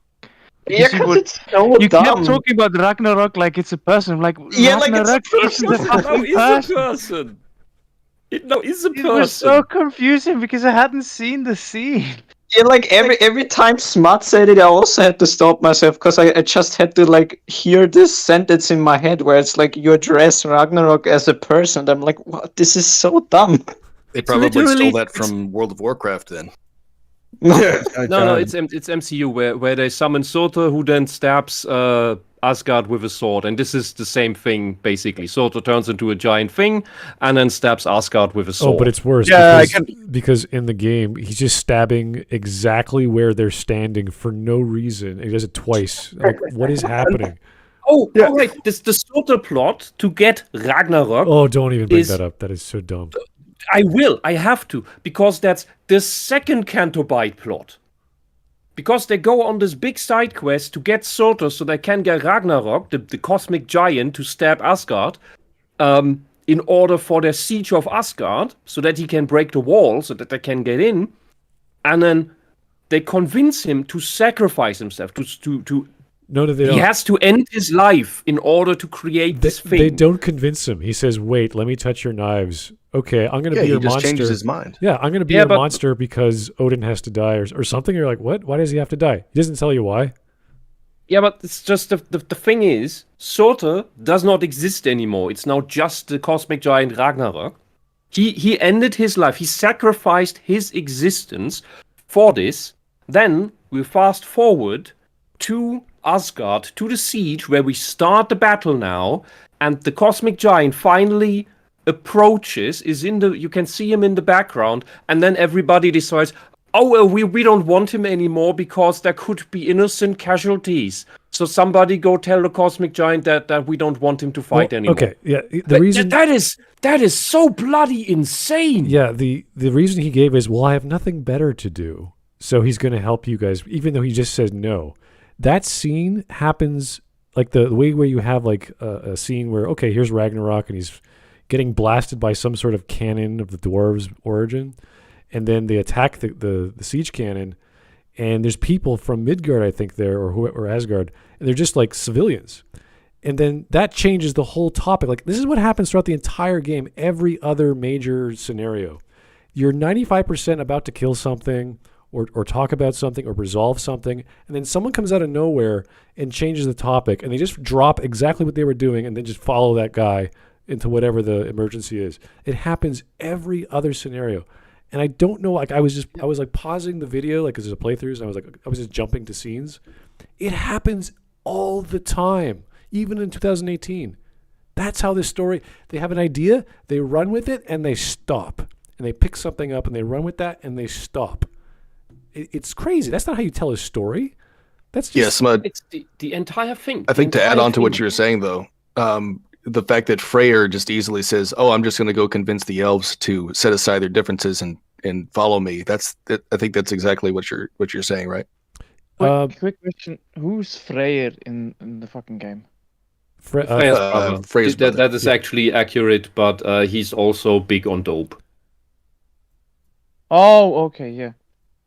Yeah, he's a druggie. It just surprised me. Like, he's like, "Oh, I've got this small band of people here. I haven't convinced anybody else." And then all of a sudden, he's like, "I'm going to go convince them now." And he does. Like, the elves like set aside their He differences. convinces everyone. Somehow. Yeah, because everybody somehow everyone likes him, which is which should be Baldur's job. But since they already removed Baldur and wrote him into an asshole, they just put that on Freya. But the thing that this story, even if you take out the mythology complaints, it's still a horribly written story, horribly written characters, horribly written game.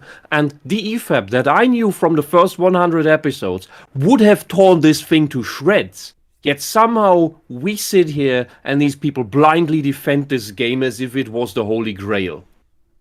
It makes no sense. That's because also just to cross-reference something from the new response that they did. Mauler specifically calls the Kratos from the old games a clown man in reference to the Downward Thrust meme with the little clown boy.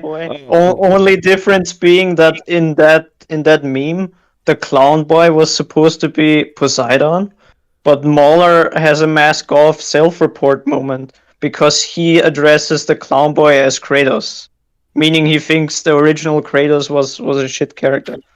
The serious, smart, philosophical, tragic Greek character. Or you're saying is a clown man, apparently, according to Mauler. To that I respond, yeah, go back and actually take a look at like the final moments of God of War Ghost of Sparta. And he said... Hold on. And I'm sorry to cut you off there. It's like, go back to Mauler. I say, go back, look up in its original context, the final moments of Ghost of Sparta. Watch that all the way through, up to the very end, and you tell me if that's a goofy clown man. And then he said that God of War 3 is like Iron Man 3 and Age of Ultron. What? He compared it to that. Yeah, I'm gonna the same way because it works as a stepping point to what comes after it. It's not a stepping point. It was the end of the story. I know, but that's Mulder's argument. No, I'm talking. I'm saying it was badly written. It was goofy clown shit. No, yeah. I'm saying it as if saying it to Mauler. It's like, dude. Oh yeah. That was the original idea, as we can all obviously go back and see. That's the end of the story. Yeah. Point blank. Chat, since some people are asking or saying that Mauler would never argue that, yes, he actually did look up Metal's stream, Metal's Forge, where he discusses that, where Mauler and Metal discuss God of War, the recent one. He makes these exact arguments. Yep. Like, that's why we are all in disbelief. Like we don't want to shit on EFAP. We're just in disbelief at what happened to these people. Okay. Let us keep going. We're almost done with this clip anyway. Mm-hmm. Subvert people are, they're kind of dimensional in terms of We hate rednecks, okay? I just don't know where he gets the redneck. I want an explanation as to why you see the characters in this game and you think redneck. Yeah, only rednecks drink. I can believe it. Anyway, so rather anticlimactically, you find here in Svartalfheim, the dwarf realm, and Ryan Johnson's subversion number 3, the God of War is a fucking pussy. And he does absolutely nothing for the most of the story. Dang, I wonder why that is. He does absolutely nothing to help. Sorry. The thing... God, I'm sorry, I'm coughing. So here, they left out context where Synthetic Man is talking in his review. He brings that point up as well. He was complaining about it during the stream when he was actually playing the game for the first time. And I was pissed off at this part as well, because what the fuck is this guy? Will he have a come around moment at some point, hopefully? Seem to be building towards that. Right. And then the reveal comes up, it was Odin in disguise all along. And that raises other questions. Right, so... He had lots of other opportunities there. Yeah. And Synthetic Man does bring that up in his review, where he explains in hindsight, that was weird, but it also brings up other questions. Right. So that is the whole tier Odin thing is shit in itself. They try to go for something like, oh, big surprise. It was me all along. Yeah, they're subverting the concept that the God of War is a peaceful dude who hang out with giants and wouldn't fight and all this stuff. And it's like, okay, that's great. Why are you here in the story? There's so many characters in the story you just forget about. And this guy is just there because at the beginning of the story, Atreus wanted to find him because he wanted to learn about the giants. And that's when you get that scene with Odin popping in saying, hey, stop doing that. And that's it. It goes nowhere. And then we'll just keep finding Tyr then. So and then you get him and then he does nothing. He's just some guy. And you can take him out of the story and the story would just keep on going. Yes, the reveal comes in later. That's ooh, but it wouldn't change anything. They would. I'm pretty sure Synthetic Man also mentioned this, which I also kind of agree with. Is that Tyr is also one of the things that was rewritten, and that he wasn't originally going to be like Odin in disguise, and that there was actually going to be like a different storyline with him, but that when they rewrote the plot, they turned him into Odin. And remind me, why did they rewrite the plot? Some guy left, I think, from the 2018 game. Not just They that. also say COVID. Yeah, they have said from the beginning that one of the main reasons was the pandemic. It doesn't even make any sense. Wait, how does it make any sense? Yeah, that's the issue. And then the COVID excuse, it's like, oh, COVID forced me to rewrite the entire plot. Like, what? Yeah, it's like they're trying to scapegoat their way out of any issue people might have and did have with the writing. The virus is at fault for me not being able to make a good story. Yeah, a very piss poor job at covering their asses with the changes they made. Okay. Oh, I get it now. It's really hard to fucking read Norse mythology when you have Corona. Yeah, true. It's like when you have COVID, you can't read anything. No, you can specifically not read Norse mythology. Only Norse mythology. Yeah, all right. Just that. Okay, so this is an interesting one because I always talk about tertiary or supplementary material, and they're going to try and I don't know what their definition of narrative is, but they're going to try and explain why they think Synthetic Man is wrong here. They're talking about a cutscene and they're pulling up the thing that I don't know what it's called in game, but Codex. like you called it the codex It is here. the codex, yeah. They're pulling that up in order to like justify a cutscene that just happened and talk about how good the cutscene is with context from this. Right. Okay, let's go.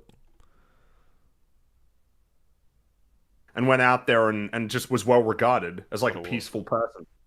Ah, right. So that's pretty Neil Cuckman, Yes. Ryan Johnson, Directed by Ryan Johnson. Bro. At the beginning of the game, refuses Odin's offering of peace. Seriously, somebody explain this. He doesn't want war, yet he refused peace. You can't have it both ways. Okay, so filtered. I must Oh, know there that it he is. offered a deal of peace for our inaction. If I did not have Yeah. better counsel, I would have been tempted to take it. His threat to Freya made this impossible. She may persist as a danger, but to ally against her with her former husband is unacceptable. That's it. Oh, this stupid scene. Yeah, okay. So first off, there was no threat to Freya as far as I remember. All he says was he'll take my ex off your back or something like that. Not that he'd attack her. Freya's already against Odin, so it's not like we didn't know that. But there was no this is one of the major plot holes of the story. It's in the first chapter. And everything we know about Kratos, even from 2018, was he doesn't kill unless he has to. He doesn't want to get involved in anyone else's business. He doesn't want to putz around with the gods. And he's teaching Atreus to not kill. So there's no reason for Kratos to say no in this scene. Synthetic Man also later makes that point that he should just like feign ignorance. Like, yeah, accept the deal and just like if things go south, just deal with it later. Well, even like it's that's like obvious such it a would just be simple.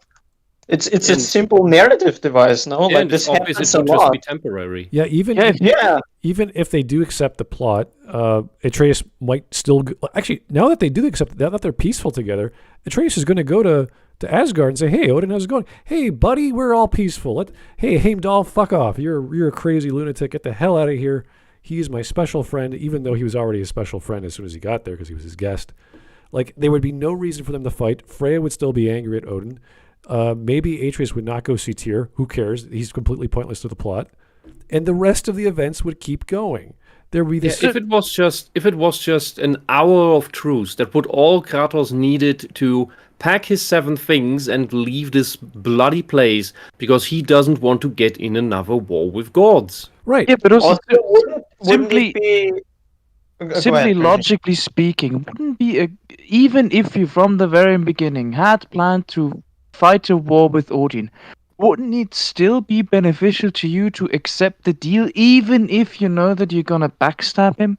At least for now, he will believe you and he will get Freya off your back. And this is actually peace. He will get you Odin off your back. Who's in your room right now? There are 2 it's just like, strong what the gods fuck? in your room who want you and or your son dead. You want to protect your son. You want to get these 2 gods out of your house ASAP. They're like only benefits to this deal, even if you plan to betray Odin.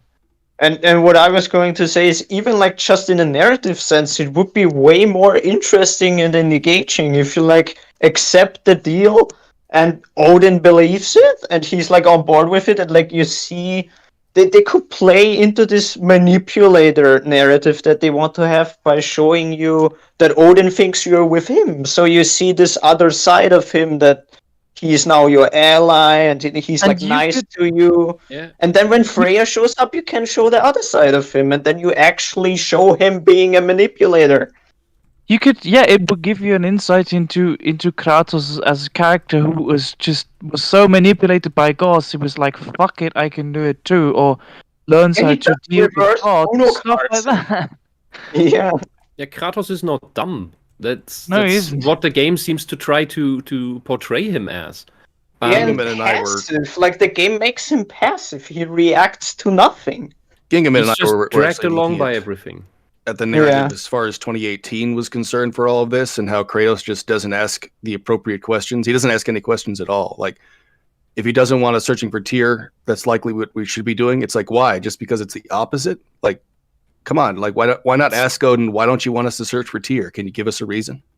It's how There's also the fact that It's how fanfiction self-insert writer writes a story with another character in mind, Atreus in this instance, and all the established characters are not well written because the self-insert writer doesn't have the mental capacity and the emotional maturity to do that.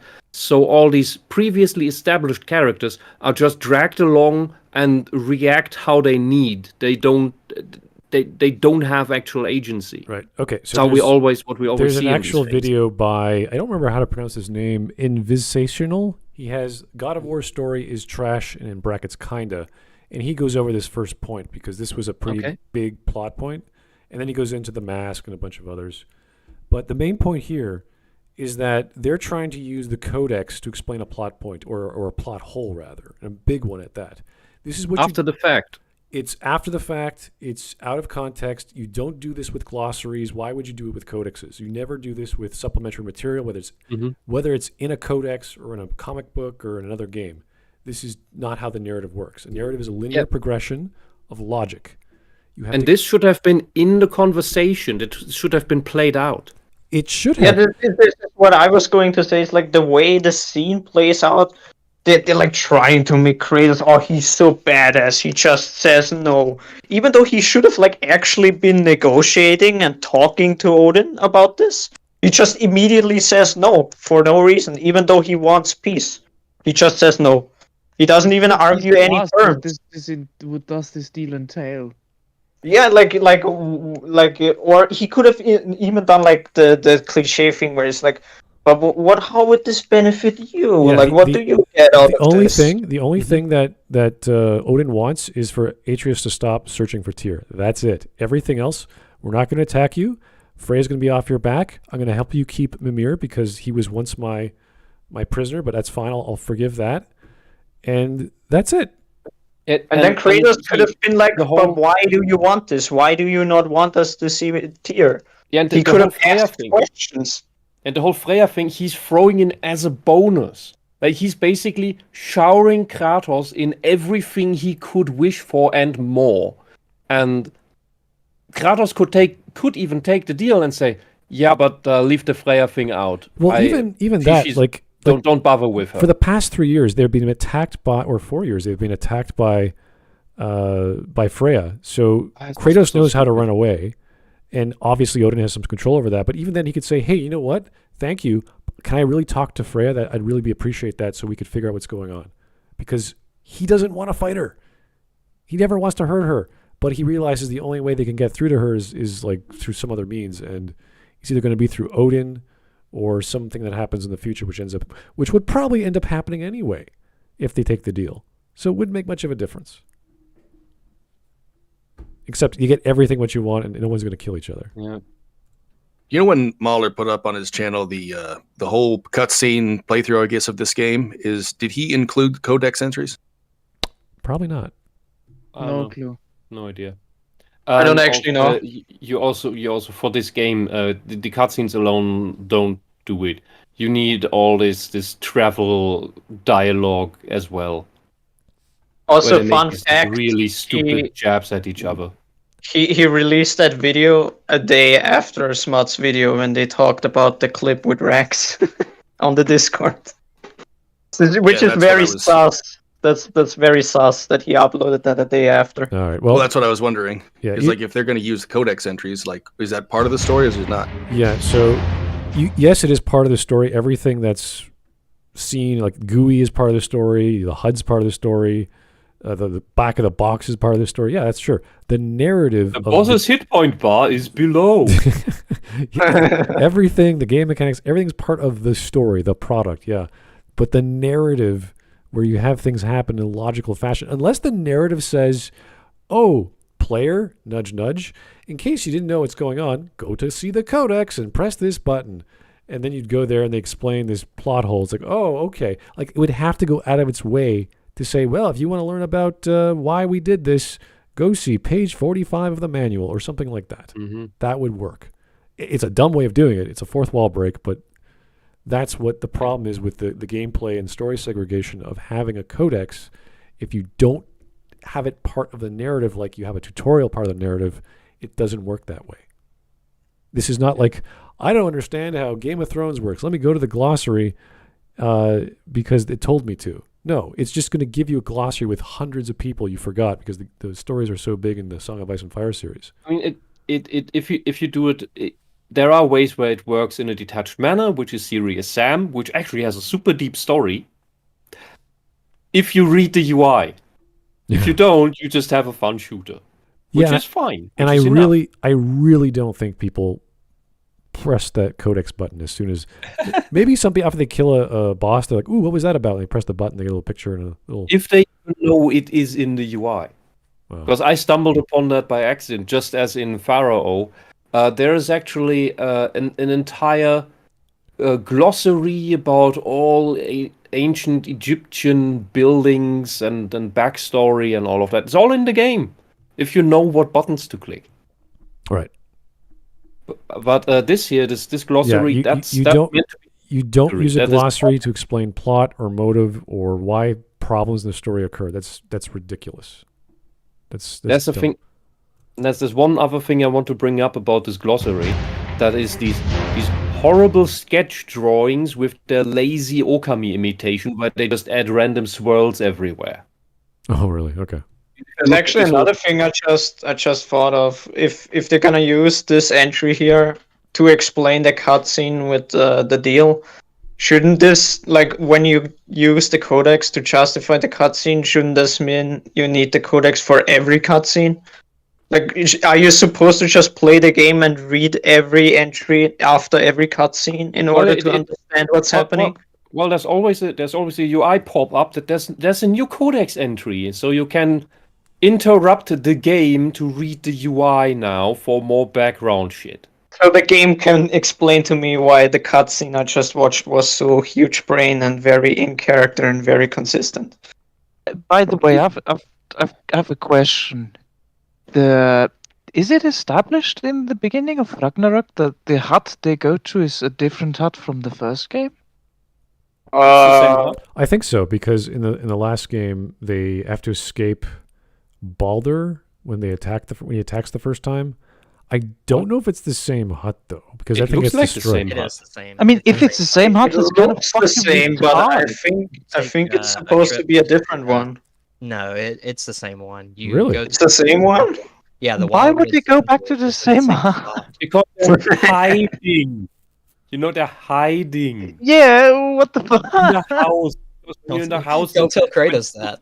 He It's very loses his shit every when time you- Kratos is like, "We're just hiding." Well, No, they have the when you magical... take your hands, and you hold them before your eyes, you're Yeah, invisible. it's like those cartoon moments where they put up like a shield that says Kratos does not live here or something. Yeah, Well, they have the staves. Yeah, Yeah, they have the they have stave the is magical wards that prevent Freya from entering the building, I think. Even though she's a goddess who controls life, but yeah, whatever. And then The general area. yeah, so then whenever they go out to hunt, that's when she catches them, and then her spirit as a Which Valkyrie is chases after them.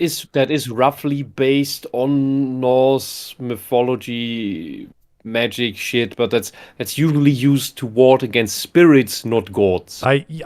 Yeah, she's supposed to be extremely powerful in terms of nature, but apparently these little. But also, this question came to my mind because I'm looking at the chat and some people are talking about that Boulder was specifically sent to the hut and Boulder got in there. Okay, so some gods can get in there, despite the stave, but Boulder specifically went there because Odin sent him there to search for a giant. But then fucking Odin already fucking knows where the hut is. Why wouldn't he go there immediately after Boulder's death? Like they're hunted by Freya, tree they chopped down why at the very why beginning would of they go to 2018. the same hut? The tree that you chopped down in the very beginning of 2018, that's like in that game, it's supposed to be the stave that's protecting everything. That's stupid. Yes. Yes, Faye- he tricks you into Faye- doing it. Yeah, Faye has you chop down the very thing that's protecting you to. As See, the that's call- what I mean. But Faye wait, it is still a protects fucking them? manipulative cunt who forces Kratos into her war.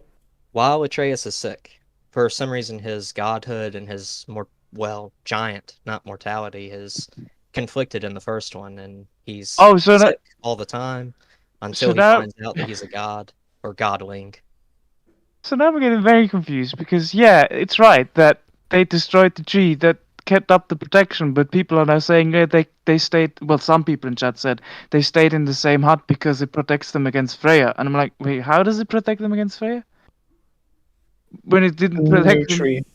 They spawned a new tree, copy paste. Did they put up a new tree? They know the spells.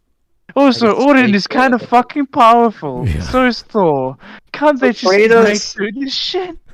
Kratos went into a Minecraft creative mode. He planted a new tree. And just for clarity, Crazy Philosopher here is our Norse mythology expert.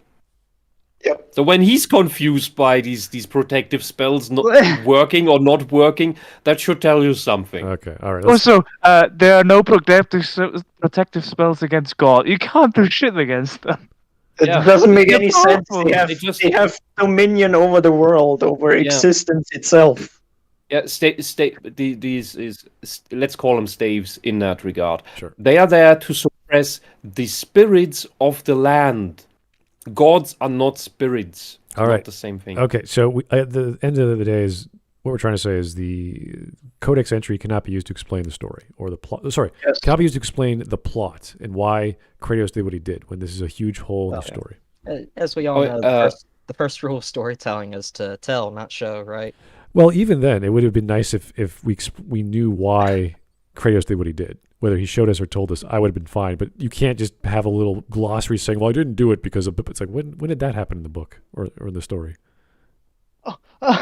Oh, I'm sorry, but I found that a fantastic comment. I have to point it out. You don't need a Norse mythos expert. You need a need to be a lore of this game expert.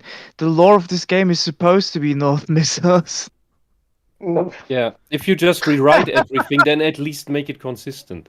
Well, then the argument, it's not even that. Well, the argument becomes well, they're free to write whatever they want. Like that's true, but then I'm free to criticize whatever I want because my imagination is bigger and betterer, and all these writers suck. And where are my alien, elven, big titty blonde chicks that come by and destroy the Norse gods? And now, like, I can think of any stupid idea. Now that's a game I would support. Well, that's the thing. That's where we're going to get into the argument with the. It would be more law accurate. The migrating black giant women who live for generations and have all these kids, and in the northern, the northern part of Europe. It's like, okay, sure. Because we forgot to clean that up. What Ragnarok actually is not a person. It's the fate of the gods. Yeah, that's all it is. It's an event. That's all it's not the end of the world. It's not a Surtur becoming a giant. It's a concept of destruction. It's the fate of everyone in the mythology. Yeah, it's a predetermined story. Yes, but also it's kind of like an end of an era and start of a new, because some sons of gods survive and then create a new wonderful golden age. Yeah, but since we have Americans writing it, Ragnarok must now be a person with a big sword that makes a big explosion thing, something, lava, fire. Marvel. Tap the ground. Totally it's not even that they're American because, again, the Greek era was pretty accurate to the Greek mythology. What's the excuse now? Okay. Anyway, let us continue. You got both. Not trust him because of the counsel from Mimir. Not have. Yeah, the terms are unacceptable. These are unacceptable. Yes, they are. They're totally acceptable. But also one thing. Question. Like, just as Kratos as a character, I'm just asking. I know from the 2018, sure, I get why he then doesn't want to do anything to Freya. But she's been trying to kill him for years. And his son. I think at some point you would go like, I have to fucking defend myself because this stave's not gonna last forever. My son could be fucking in danger as well because she's so much after me. And when we're traveling, I mean, one of the very first scenes is they're on a sled, and like if he's killed on the sled, something terrible could happen to Atreus and stuff like that. So why does he still not? Is he still so adamant about not having Freya harmed in any way? Well, because when Atreus got sick from his Spartan rage, whatever thing that happened in 2018, he feels like she's her. They're their friends. They're friends because she helped him with all these things. So he doesn't want to. He's a simp. He's a pacifist. Oh, she helped me once, so I must be nice to her. Oh, she's trying to kill me over and over. Yeah, but she's totally a good person. Yeah, even she's just trying to put blades in me. Like, do you have this is like people with girlfriends with borderline personality disorder. Yeah, this is going on for 3 years. Go into what is it? Stockholm syndrome. Well, it's possible. We're in Scandinavia, so it's fine having Stockholm syndrome, I guess. It's perfectly. Yeah, he's literally a Twitch simp. Yeah, for 3 or 4 years, he's like, whatever, Freya, I don't care. He's like, I don't give a shit. You want to kill me? Keep trying. You know, like at least hurl her over a mountain once in a while.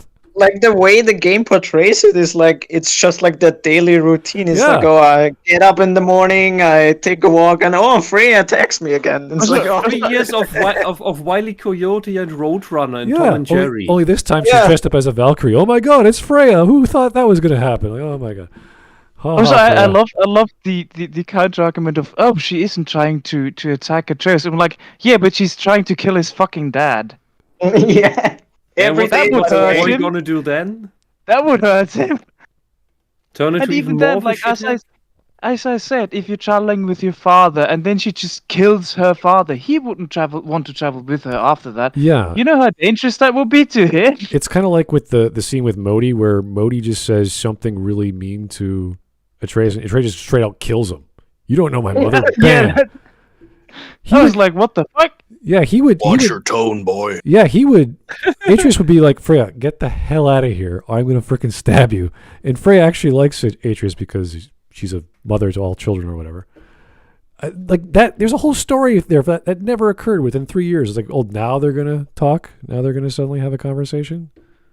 It's set up. It's a poor setup, and they tried to work with the prophecy, and even that they screwed up with the death of Kratos. So, but we'll get into that later. We got more to come. We're not even halfway done, guys. Is everyone okay for time? We have to go. You guys have to go to bed. I'm fine. Yeah. Okay, I'm fine for a little bit longer. All right, we'll keep going. Fine. Good stuff. If Kratos truly wanted to avoid bloodshed, he had only one choice: accept the peace treaty. That doesn't mean he has to trust Odin or let Freya die. Obviously, he would have to find a way to avoid Odin's ravens, but ideally, he would try to... This is subverting the deal. Dude, how fucking desperate. Odin's ravens, and he has to then go and save Freya, despite the fact that... He doesn't have to save Freya. Freya's trying to kill him. Doesn't. He could just accept the peace treaty and leave. Also, again, they're making an argument that they would, under normal circumstances, be against, because Synthetic Man is suggesting just like vague ways to write the game better, and they're like, he would have to do this, and this wouldn't make sense. How would he do this? This is so desperate. Like, the desperate comment gets me the most, because they're implying like wanting the plot to be better is like a desperate excuse. It's not, which is such a weird argument. Yeah, because the past 3 years they've been pretty much chill with Freya trying to kill them, and now it's like, oh, we can get peace. That'd be great. Why not? Also, yeah, go ahead. Even if he accepts the deal and immediately after he leaves his hut with his son, is discovered to have okay, I don't know how he will break the deal immediately, but even if very quickly afterwards the Ravens would discover him breaking the deal, they managed to get away without getting into a fight with Odin and Thor. Yeah, it's like you said, there's no reason to say no. Like, he could literally say yes, just so they leave and they have like a moment of peace before the deal breaks, because the Ravens see them doing shit that breaks the deal. And it would take them a while to get somewhere. Like in the game, it takes them a while to get to the place of Tyr, and so then the Ravens would go like, oh well, we have to tell Odin. That would take a bit to tell Odin, and then he would go like, oh shit, that. But so it would manage to get them out of a sticky situation. Right, and all this comes down to is Odin, and everyone knows if you know anything about the game, Odin just wants Atreus' help with the mask because he knows that Atreus is part of the prophecy and this and that. And once he has that, why would he ever attack Kratos or Atreus? He would never want to. Yeah, this is the next thing. Like, what if Thor would have killed Kratos in the beginning of the game? Like, Atreus would never help Odin now. Like, he killed his dad. I mean, and another question. Thor literally does kill Kratos and then resurrects him. Yes, you're right. Yeah, but the thing that I mean is, like, why would that even be like the thing? Why would he do that? Even that's in question. Gingaman and I were having a conversation about that too. Is we don't know if Kratos is or isn't immortal at this point. Because the reason why he was able to survive the trip for all those years to Scandinavia is because of a curse placed on him by Athena. The reason why now they explain Kratos surviving the Blade of Olympus stab is because of Athena. Okay. The one thing I'm most confused about, like absolute most confused about in that scene, was when Kratos comes back, Atreus is fucking unharmed. Why didn't Odin kill him? Because he needs him for the mask, I think.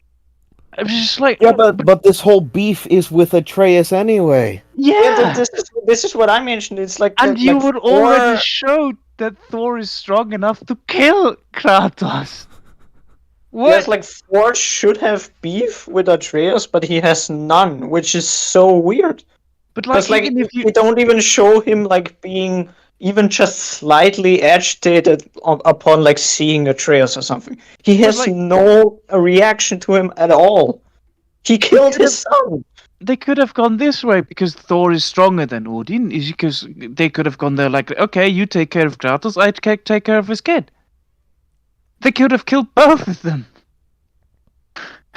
Yeah, but it's because Odin knows the prophecy. Yeah. Chat insists that, for one, that somehow Kratos had to say no to the deal because somehow he's incapable of altering it, of negotiating, of saying, yeah, we take that, but except for the Freya part, just leave her alone. I don't care. No need to bother with her.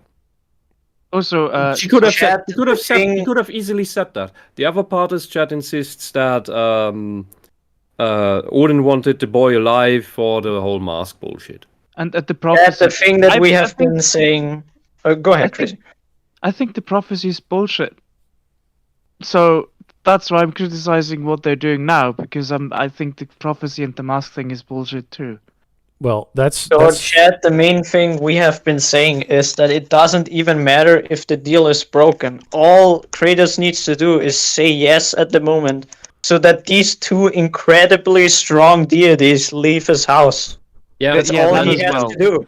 Well, that he can fuck off. Yeah, the idea is he's not desperate. Like Kratos is not desperate. He's probably intimidated by those two gods, but in terms of what EFAP is saying, no, he's not desperate. He doesn't have to worry about Freya anymore. Who cares about the ravens? They're all peaceful. So what if Odin's watching over his domain? That's his kingdom. He could do whatever he wants. All Odin wants is not for them to go seek out Tyr. That's all. Doesn't stop him from seeking out Agrabota or even knowing if she exists or any of the other giants. Just Tyr. Yep. That is one stipulation. Just don't do this one thing. Fine, we won't do it. So, why are you going on about Atreus being a hostage, being a good hostage? For whom? If this part has shown that Thor is capable of killing Kratos. Yeah, no. There's no point taking the boy hostage if Kratos is dead. Even if they don't take the deal, they still treat Atreus with respect outside of Heimdall because he's crazy, he's lunatic, and Odin protects him. Odin's like, okay, you can come and go as you please. I have a little project you might be interested in. Let me show you around the place. It takes like 20 minutes to go to this walkie-talkie scene.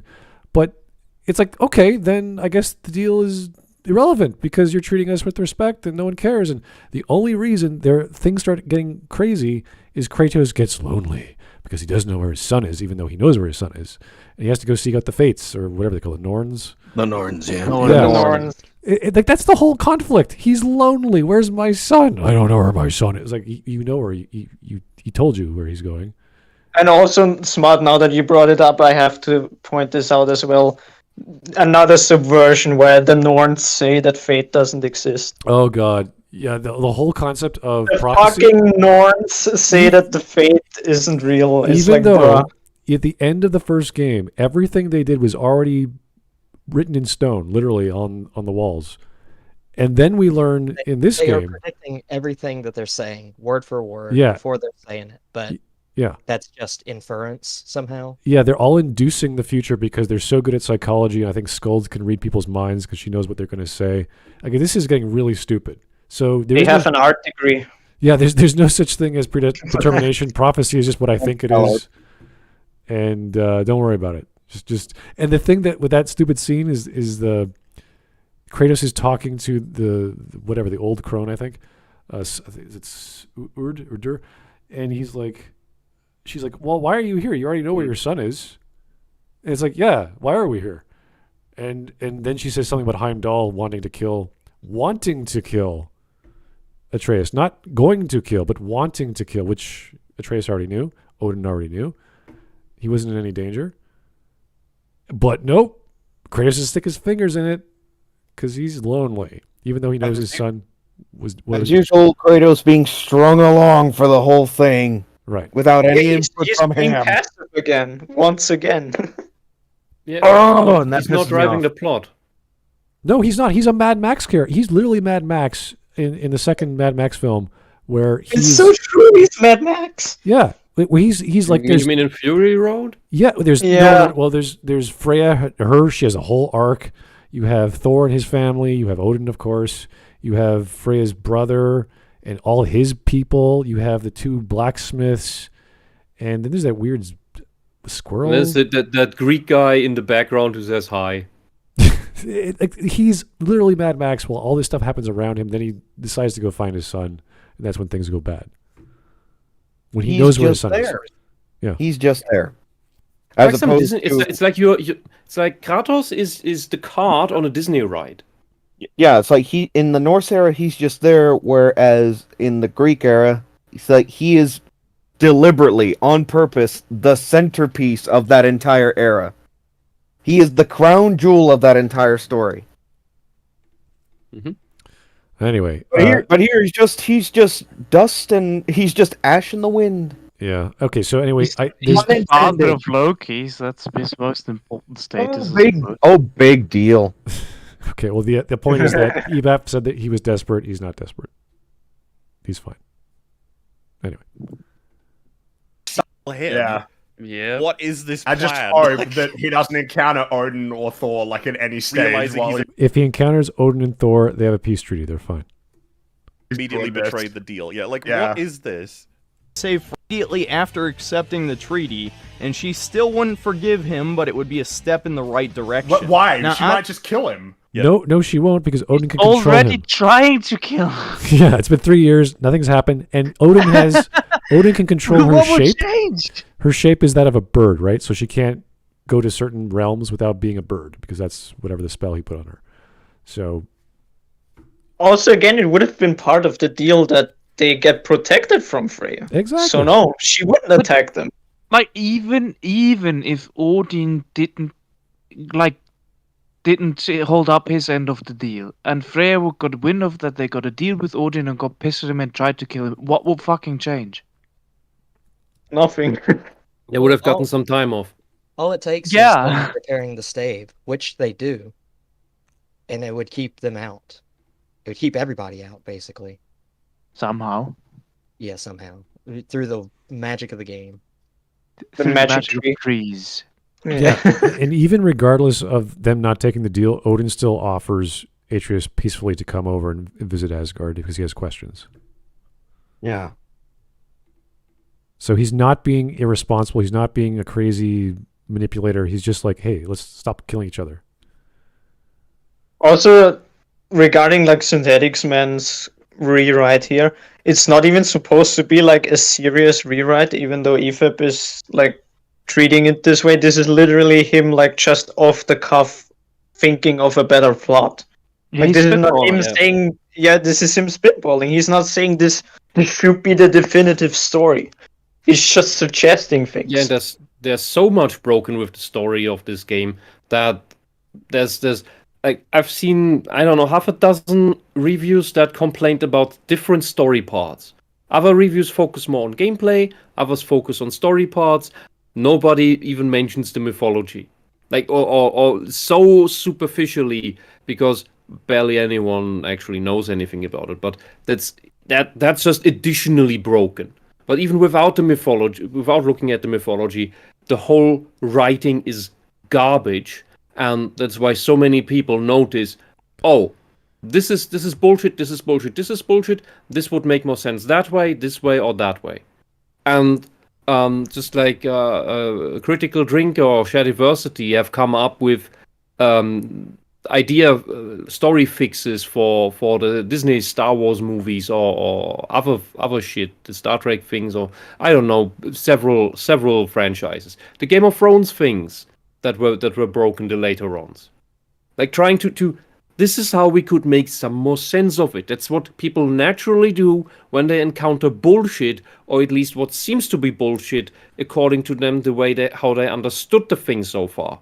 And that's a completely natural thing to do, and it is something that I think, in vague memory, EFAP once did as well. Like this would make more sense, that would make more sense if it was done, if it was written differently. And yet somehow not okay, because you think this game is somehow well written? Where are your standards even? Is it just if you like a thing, it's well written, and if you don't like a thing, then you take it apart? That's the argument of media as drama. So it's like if I like a character, I'm gonna feel for that character. Like let's say Smallville, Like, I like watching Smallville. I know it's trash. I know it's soap opera bullshit with Freak of the Week, goes on for 10 seasons, but I love Superman. So I know what I'm getting myself into, but it's all soap opera crap. And I cry when Clark is struggling, and oh yeah, like that's fine. That's what you know. And that's what lots of stories have that tragedy comedy element. So if they don't have that, there is no drama. I don't care. And God of War has those scenes for the blacksmiths and Freya and all. Like there's all these little scenes. Oh yeah, that I get the plot. I get it. Oh, they have some resolution. Wow, every story has resolution, or any story that's worth its ink should have it anyway. And that's what are in some of these scenes, because it's just like, Mass Effect 2. You have those 10 or 12 characters that they get their own little silhouette, or their own little moment to shine, which has nothing to do with anything, nothing to do with the main plot. And in this one, it's a bit more interconnected, because you have, like, was it 40 quests in the main story? There's a lot. It's a long game. And these dialogues... like 24 hours. Yeah, it's a long... Like, the main plot is 20... And there's, like, all these side quests with those main quests and all this exploration. It's like a 60-hour game. And people are applauding that. Like, oh, look how much content. It's like, that's true. How much is any good? How much of that is actually real characters dealing with their issues along a plot? No, it's all side stuff. It's all side plot here and there. And what was the squirrel thing with getting all the 6 worms and finding stuff? Like, that's fine. That's a game. You're playing gameplay. But don't tell me it's an amazing story the same way that people are saying, like, Mass Effect 2 is the greatest story since Avatar, or is the Avatar of video games, or whatever the hell the quote was. That was the point I was trying to make with the whole concept of world building. I think a lot of folks would see that as world building, and therefore it's good just because we've expanded upon it. Because fantasy and because content, yeah. Exactly, yeah. All right. We'll finish off this point. Continue on. This is the right direction. Refuse She's the deal. hellbent. Yeah, this is... You would... If you went to Freya and tried to convince her of each side of this deal, which one would it be easier to convince her of if your position was that you didn't want to kill her? All right, so next point. You guys okay? I'm going to keep asking until we get to the next point. So, you want to go to bed? Yeah, I'm good. Okay, great. Let's keep going. Oh, this wonderful clip. Had more muscle definition than this. What the fuck are you talking about? There's a lot of strong men that look like... So this is another video criticizing Synthetic Man that they're watching. That Synthetic Man is watching. Okay? It's a little hard to follow, but okay. So wait, I think Man this is is like... watching a video that is criticizing him, and EFAP watching him watching that video. You got it. Yeah, I thought this was in Synthetic Man's actual review. Oh, is Just it? without I his think face. it was. Yeah? Okay. Yeah. Here we go. Came than this. What the... Is he not retarded? You can't see the difference between these two pictures? They're pretty darn similar. No, they're not. They're not. All Like, you where? need to know is that there is a method in which you become very fucking strong when you get body types that look like Thor. If he punched you, Wait. That's two different ideas there, Mahler. The guy on the left looks like a deadlifter. Okay? I could be wrong. It could be a strongman. There's a strongman category as well. Also, this is one of, again, another argument that they would normally be against. Like, you could make this same argument with Last of Us 2. Oh, Abby, when she punches you, you would be dead. Okay, that still doesn't change the fact that she looks ridiculous. Well, the argument is, does Thor look strong in relation to this guy? The answer is obviously no. He doesn't. He doesn't look strong, and No. he doesn't look intimidating. We're not saying... Yeah, he has a beer belly. He has no chest muscle whatsoever. It's hard to tell whether his arms are fat or muscle. Or maybe something in between. And he has weird, stumpy, thin frog legs. Right, so we're not saying Thor is not strong. He says we are saying he does not look strong, which is exactly what the Synthetic Man is saying in relation to other people. Also, is this the clip where they say that it doesn't fucking matter how he looks, he's a god? I don't know. I can't remember. Because I heard that being an argument they made. Also, let me just post this in the thing real quick. This is also what Thor looked like at the end of the 2018 game, where he looks way more like threatening, way better. Like the entire design looks way better. Yeah, Like, look they, at they this. completely scrambled his design between He the looks games. completely different. Let me load that Out up. of nowhere. Yeah. I would It's in love the- to know in the what They game. even- decision making went. They to even making gave him like the blue eyes, which makes him look more intimidating. I think the entire decision-making process is copy ideas from the MCU because that's cool. Oh, you mean Fat Thor at the Yeah. Yeah, make Oh. him fat and depressed and something, and probably alcoholic. Yeah, Which he is- is alcoholic in the game too. Like they literally he's- just copied the MCU version. And in a pathetic way. In the MCU version, we had a story behind it that made sense, that had a severe impact on him. He was traumatized, and he was still funny about it, as some depressed people are about their depression. Yeah, so And he could still hold his liquor. This guy can't hold his liquor. This is supposed to be the god who was tricked into drinking from the ocean, took 3 gulps, and because of that, to this day, we have the tides. But somehow he starts barfing up after a few sips of mead. right. So the argument is not whether or not Thor is strong. Of course, we know he's strong. He does not look strong. That's the point. Which is, Also, Like which Thor looks more like intimidating and strong to you? The 2018 one or the Ragnarok one? Oh, 18. But one thing I also wanted to say is that I'm not sure if it's EFAP, but at least I've heard the counter argument. But he's a god. Body types don't matter that much there. The thing there will be with the Norse gods. They're described as being part like divinity and part mortal. So they're much closer to humans than the Greek gods will be, and so they follow kind of similar rules than humans in some Oh, I know what you're aspects, talking about. and not at all in other aspects. The game actually addressed it.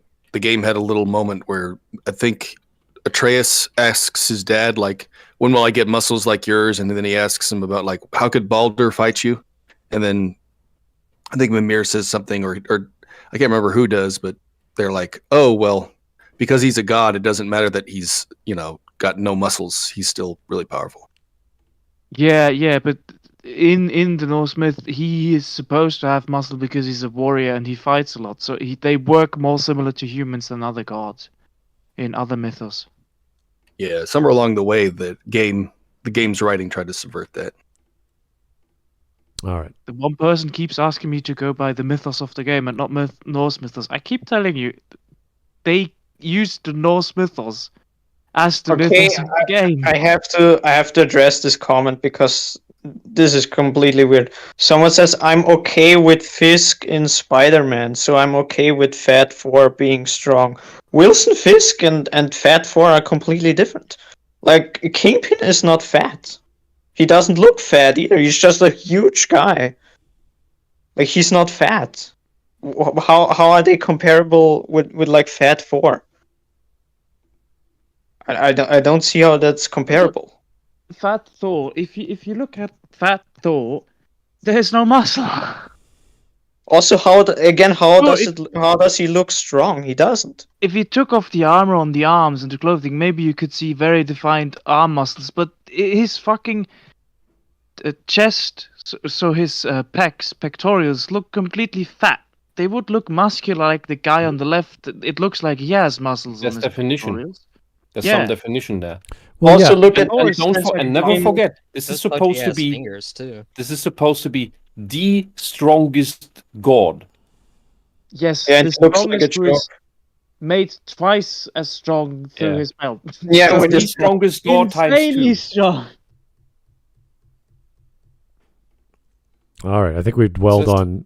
This is what I found actually insulting, where there are many parts that are insulting to the Norse myth, and this just goes beyond. And we talked about this in the very beginning of the stream to everyone in the chat who came in late, that the Norse God of War games are basically drawing from 2 foundations. One is the Greek God of War games, the other is Norse mythology, and it's shitting on both. It's like you watch the Disney Star Wars movies and you say, the OT doesn't matter. That's what this is. You can only like this TLJ level game if you discard the OT. Because otherwise none of these characters make sense. So I know you're paraphrasing people that actually say it, but I'm just like OT doesn't matter. That still hurts when anyone says it under any context. I came up with this myself.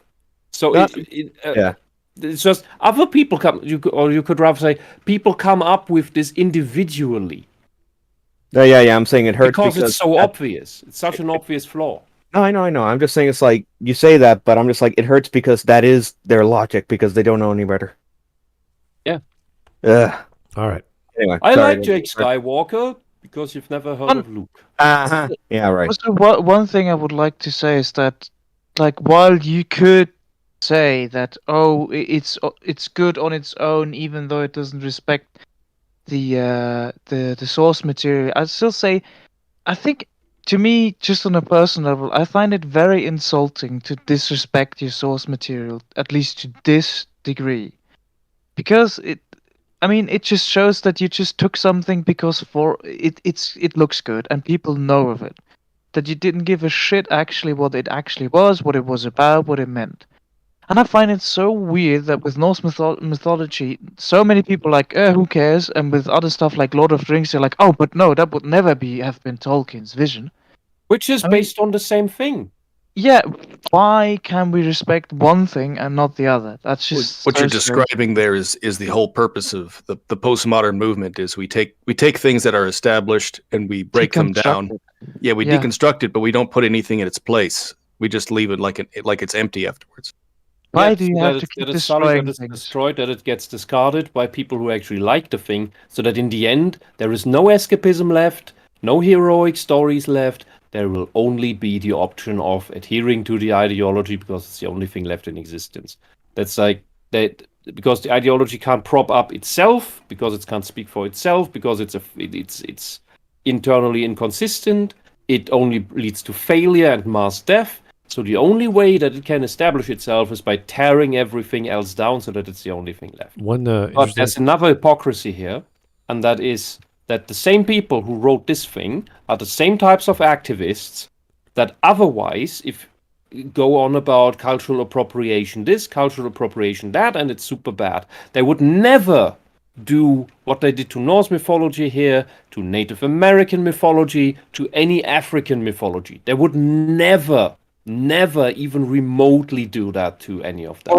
There was even like this Twitter exchange between like one of the devs and some guy who actually made this point, and they just completely ignored it. Like he literally said the thing. I think I showed that to you, Whisp. Like with the guy who said, "Would you make like the African or the Egyptian story? Would you make the people white there or something?" And he didn't even address it.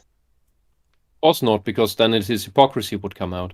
Well, the Wikipedia page for the God of War games, like 2018, the first section has Norse mythos, and then after that it says in the God of War series. So they actually show some of the mythos from Norse mythology, and then the difference. And you're like, oh, that's not the same at all. So it just. Yeah. One thing I also want to say to the depiction of Fat Thor is that the idea of gods just the general idea of like superpowers not necessarily have to be bound to the body shape of a person is an extremely recent idea. Like in the Middle Age, in Viking Age, every god that is supposed to be strong is described as very fucking muscular. Yeah, the Giga Chad. Also, like Odin is described as incredibly muscular, but it's hidden by his grey robes. Yeah, because his name is the Frenzied God. Yeah, he's a raging warrior. I mean, like if you're surrounded by the German name of Odin is Wotan or Wodan, and that is very close to the word wüten. Wüten is or wütend, the adjective, is the German word for angry, raging. Yeah. His name is literally raging. That's not a frail old man. Also, it makes sense that the warrior culture, a culture that very much worships the warrior, the job of being a warrior. Usually those are pretty strong and muscular men. Of course, the gods who are war gods will be pretty strong and muscular men. Yeah, it's just it comes down. Obvious. It's very easy. Gods don't look subversive. Gods look the obvious way. Yeah, it's like they are going to look the obvious way with the idealized form, and obviously they look like the people that worship them, which is why it's stupid that they're making like all these blackwashings and all this, because it makes no sense. It doesn't make sense in any context. They wouldn't imagine another race that they might not even think exists. Also, I They will don't even say know about. Yeah. I will say it one more time to commenter who keeps saying that we should go by what's in the game and what's not by mythos. I'm saying the game is partly shit because it didn't respect the mythos, and they should have respected the mythos, which would have made it better. Yes. All right. Yeah. Oh, and personally, I take personal offense to Thor being unable to hold his liquor. Because, contrary to the United States, we have an actual drinking culture, similar to the United States gun culture, where we actually take care and look out for each other and have proverbs like, wer Bier vergießt, wird aufgespießt, meaning whoever spills the beer gets impaled.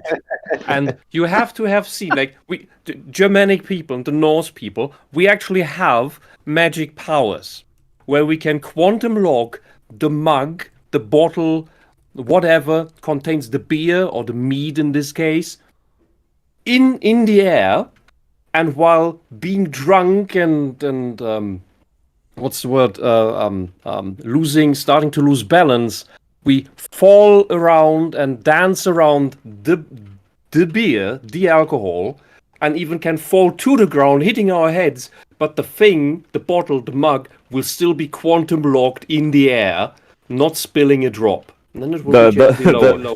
The beer becomes the center of gravity. Seriously, we can hold on to the beer that's in the air.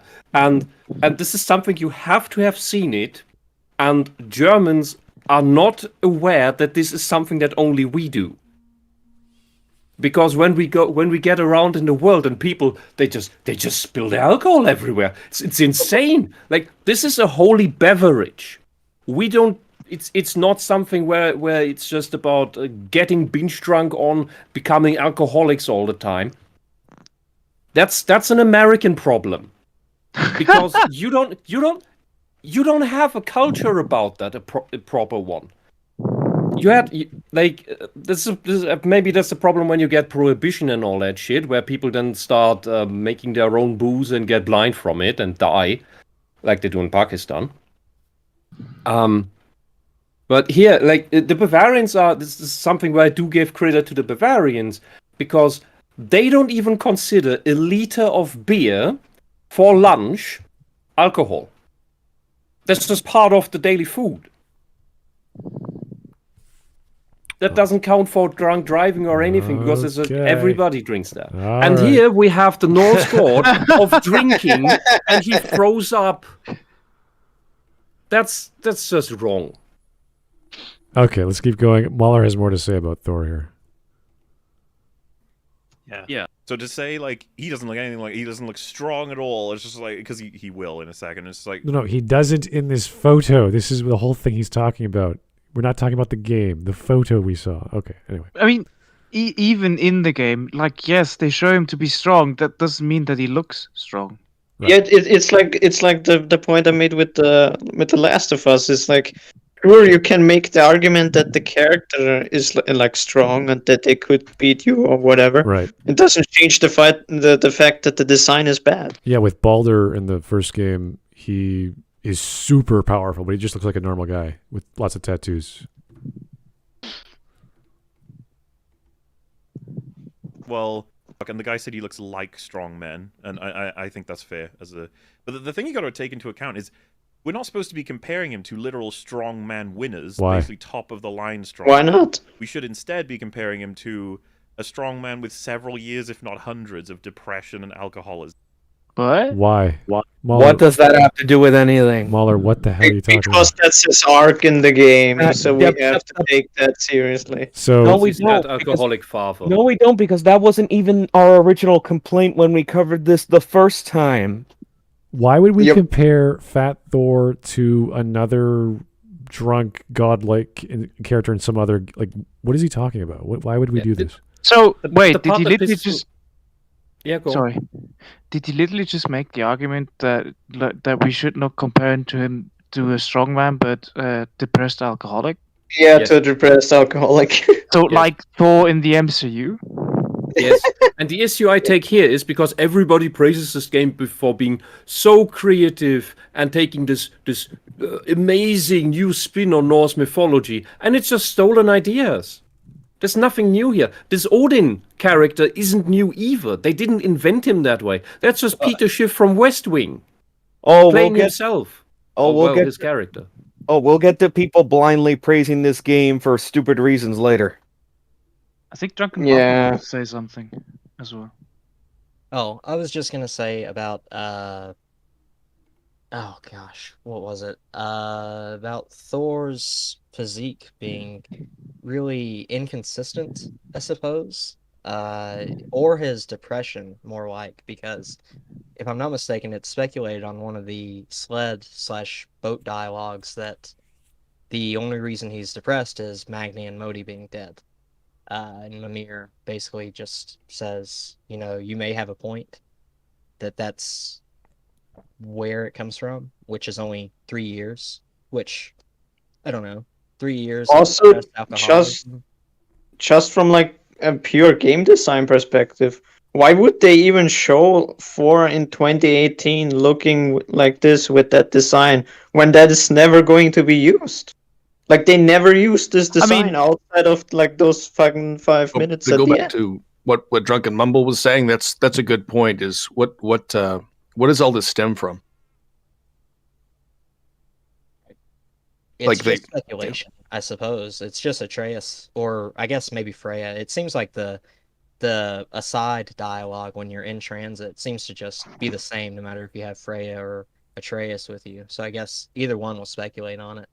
And it seems like Mimir's dialogue is always the same. Kratos' dialogue is always the same. So, I mean, it's pure speculation, but it's speculated that it's Magni and Modi being dead. But like you said, that's only been like what 3 years. Yeah, Does 3 years. 3 years so- separation between 2018 and this one.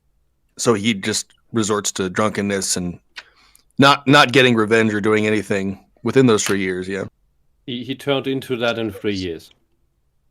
Well, I suppose that he was always a drunk. In the Vanaheim optional area, the ghosts that you speak to, they talk about. It's never explained, I don't think. But then again, I didn't read the codexes, I suppose. But they talk about some animal companion that Thor is getting drunk with in the mead hall that existed before it turned into a crater due to Thor and Faye's fight. And Faye just, again, it seems as though she is as powerful as Kratos. They just fought and fought and fought, and she gets away scot-free. Actually, that's even something else to think about. Like the Thor that Kratos fights in God of War Ragnarok isn't even his final form. Yeah, he's not at his peak. Right. All right. Let's go. Might end up looking something like he looks now. Still strong. Yeah. So the argument was not that he's strong. He is my favorite argument from Rex explaining how gods don't work even though they work the way they do. Okay. Anyone, how are we doing for time? Is everyone okay with their schedule? We're okay so far? Yeah. I'm good. Yeah. Okay, good. We're going to keep on going. Here we go. I think Crazy is gonna have an aneurysm with this one. I think. Oh God. Yeah, possibly after this segment I'll go to bed because it's approaching 2:00 in the morning. Oh my goodness. Okay, thank you so much. Here we go. Oh, you're right. Yeah. Like this is legitimately baffling to me. As if being a God of War, it's not some prescriptive thing that, oh, I am the god of war, therefore I must behave a certain way. I can't not be that way. I am the god of war. It's your job. You know, one of the That's major the point points of your Ryan existence. Johnson-esque subversion.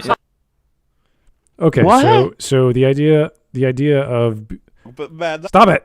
The idea of having a title like the God of War is not prescriptive to Rags because for whatever reason, I don't know. But that's completely the wrong way to approach this shit. It's the entire point of the existence of polytheism. Right. The god, like even if you take, like, let's say, take all the elements of humans invented these creatures. The god itself is the god of war because his person, his being exemplifies an aspect of war. This is neither descriptive or prescriptive. It's just like, oh, we need a personification. Now we take the human element. We need a personification of war. Let's give it that. So, yeah, it's what? Yeah, and they have that in different aspects. And the thing about Ares and the chains goes back to the Spartan custom of chaining down the statues of Ares because they did not want to lose the favor of the war god. So they literally chained his statues down so that he couldn't leave. That's how far that went. And Athena herself is, aside from her more prominent domains of wisdom, she's also a god of war. We go back all the way to Sumer, and we get Ishtar. Ishtar is a goddess of love and war, because those things actually go together. I mean, it's just so weird. Like even if you just take it as its own universal character, in they are the god of war because that's their person. That's what makes them them. Yeah, you don't just make your pet hamster the god of war. They are a personification of war, and that's the thing. Like even Kratos himself, having been god of war, he will never basically, if they kept it as it should be, never escape that. That's fate. That's his purpose. He will always be a god of war, and in ancient civilization, it was very much, as you said, and his fate, his purpose. You will never escape that. Even if you try to escape it, you will somehow accidentally fulfill your purpose. Like this is just the subversion stuff again. Is that what the Vision of Athena says when you pick up the Blades of Chaos in the 2018 one? Yeah, he can't escape. You will never. Which I was about to say, which in itself is another separate curse placed on Kratos by Athena, where if he at any point that he wants to, with his own free will, give up or get rid of the blades, he can't. They will always be with him. Literally, there's one scene I think in like the prequel book for 2018 where it's like he throws them into the water, they come back to the shore on the fucking wave or something. I know that there's an aside, one of the travel dialogues that I think Mimir asks if he's ever tried to get rid of the Blades of Chaos, and he said that he did. He threw them somewhere and they just came back mysteriously. If I remember correctly, that's when they repeat within the game itself, like have Kratos say that he threw them into the ocean. Yeah, you are right. I think so. And someone in chat tried to make the distinction between, but it's war is not a power like lightning. In the case of gods, it actually is. Especially in the Greek era. Yeah, with where Kratos, it's actually shown. Yeah, he gains all the weapons and powers of Ares, so all the armory and what have you. And the loyalty of the Spartan army as well, which he already had when he was the Spartan captain, which is just bolstered up when he's the god of war. Yeah, because Ares is the patron god of Sparta. Yeah. This doesn't mean specifically. This doesn't mean that Kratos can't learn how to bake bread or he can't learn how to read a language or speak a language, but that's not why. I don't read a Spider-Man comic to read a story about Peter Parker. I read a story about Spider-Man. Okay. Well, it's like him he's a master bricklayer now, and he will always be a master bricklayer. Right. He could be a baker in his spare time if he wants. He could do whatever he likes, but he's still going to be that god of war, and you can't take that away. So to say prescriptive is a very specific phrase from Rags I don't understand. It's more of a legal term in relation to like your title. So I don't know what he was going at, but whether it's prescriptive or descriptive or a defined thing, like this is the problem with I think the game itself, because it subverts the concept of fate, or it tells you that fate is not absolute and you have free will. Yeah, it tells you can be whatever you want and nothing is definitive, and it's the dumbest thing ever in a story about gods, and especially Norse gods, where everyone has a purpose. Yeah, and they live for that purpose. Yeah. The freaking gods of fate, the Norns, which are not governed by or do not submit themselves to the rule of any other gods, tell you that fate doesn't fucking exist, mate. Yeah, the fucking North say fate lol, and it's like, oh my god. What is their purpose? Yeah, why do they even exist in this universe then? The if Norns there's no are fate? so important as the goddesses of fate that they govern the fate of the gods themselves. Yeah, It's like, I seem to recall in the original games was it the Furies, or what are they called? The Sisters of Fate. Yeah, The Morai sisters, yeah, the Fate Weavers. They were like, no, this is all there is. There's no changing what's going to happen. Sisters were the most powerful characters in the mythology, even higher than the gods, higher than the Titans. They literally say in God of War 2 that Kronos gifted the Steeds of Time to the Sisters of Fate to change the fate of the Titans in the lead up to the Great War. And he had to take the L when they told him no.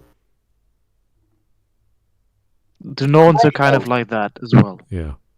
Yep. Yeah. All if right. you go into deeper mythology, you get that each realm had their own Norns, and that is something you find throughout. That's why you find this trio of women in many mythologies re-emerging, because this is a very, very, very old mythological symbol. And it would have been so much better had they gone with the pre-Snorri Norse mythology, where it's all more the animistic religion, where the spirits are all in the forefront, where the realms are not actual distinct realms, but you just walk from one place to another, and when you get to the volcano, you're basically in what is it, in Muspelheim, and Muspelheim. Yeah, and it's where it's about the spirits of the land. You go through this magical place that is a bit closer to Celtic depictions, and where the gods play second or even third fiddle, because what was at the forefront of the people was what they deal with on a daily basis, and that's the spirits of the land. It's very similar to Native American beliefs, where they have gods, but what they deal with on a daily basis are the spirits of the land and the ancestral spirits. That was very similar in North Germanic culture, and is also there's also parallels with that in Shinto, and there's all this old stuff where the gods, that's something that exists, but it's not the same as the spirits, and what we deal with on a daily basis is much more important. Because the gods do god stuff. That's their business. This I think the Smod was about to ask if somebody wants to leave, I think. But before I leave for this segment, I want to give a fun fact, because I was just reminded of the worship of the daily life and everything. The English word for nightmare comes from a creature in the old Celtics and Norse beliefs called Nachtmar in German, or, nightmare. It's a dark bird that sits on your chest while you sleep, which gives you bad dreams. Which I hope you don't have as soon as you leave. Yeah, I was, am I right in the assumptions that you were about to ask if anyone wants to head out? Well, I think it's time. Yeah, you should definitely get going. Tomorrow's a big day for a lot of people, and it's 2:00 in the morning in other parts of the world. So yeah, I also have to head out now.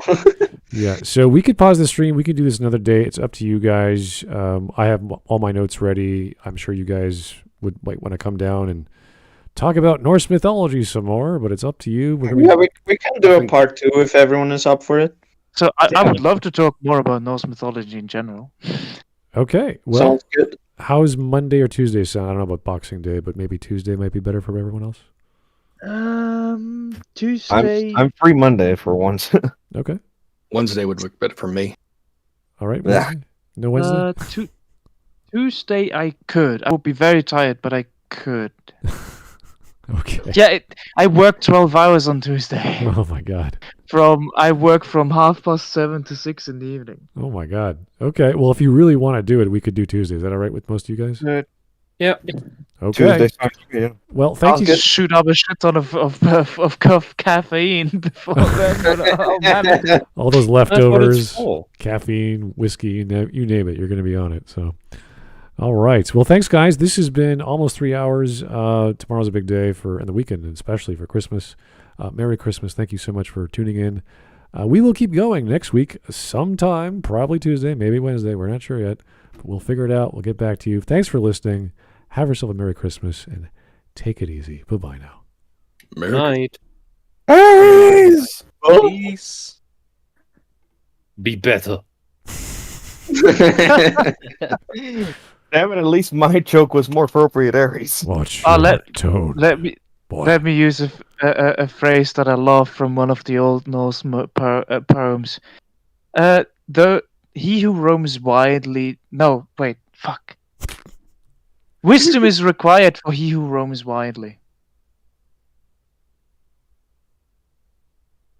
So it's for that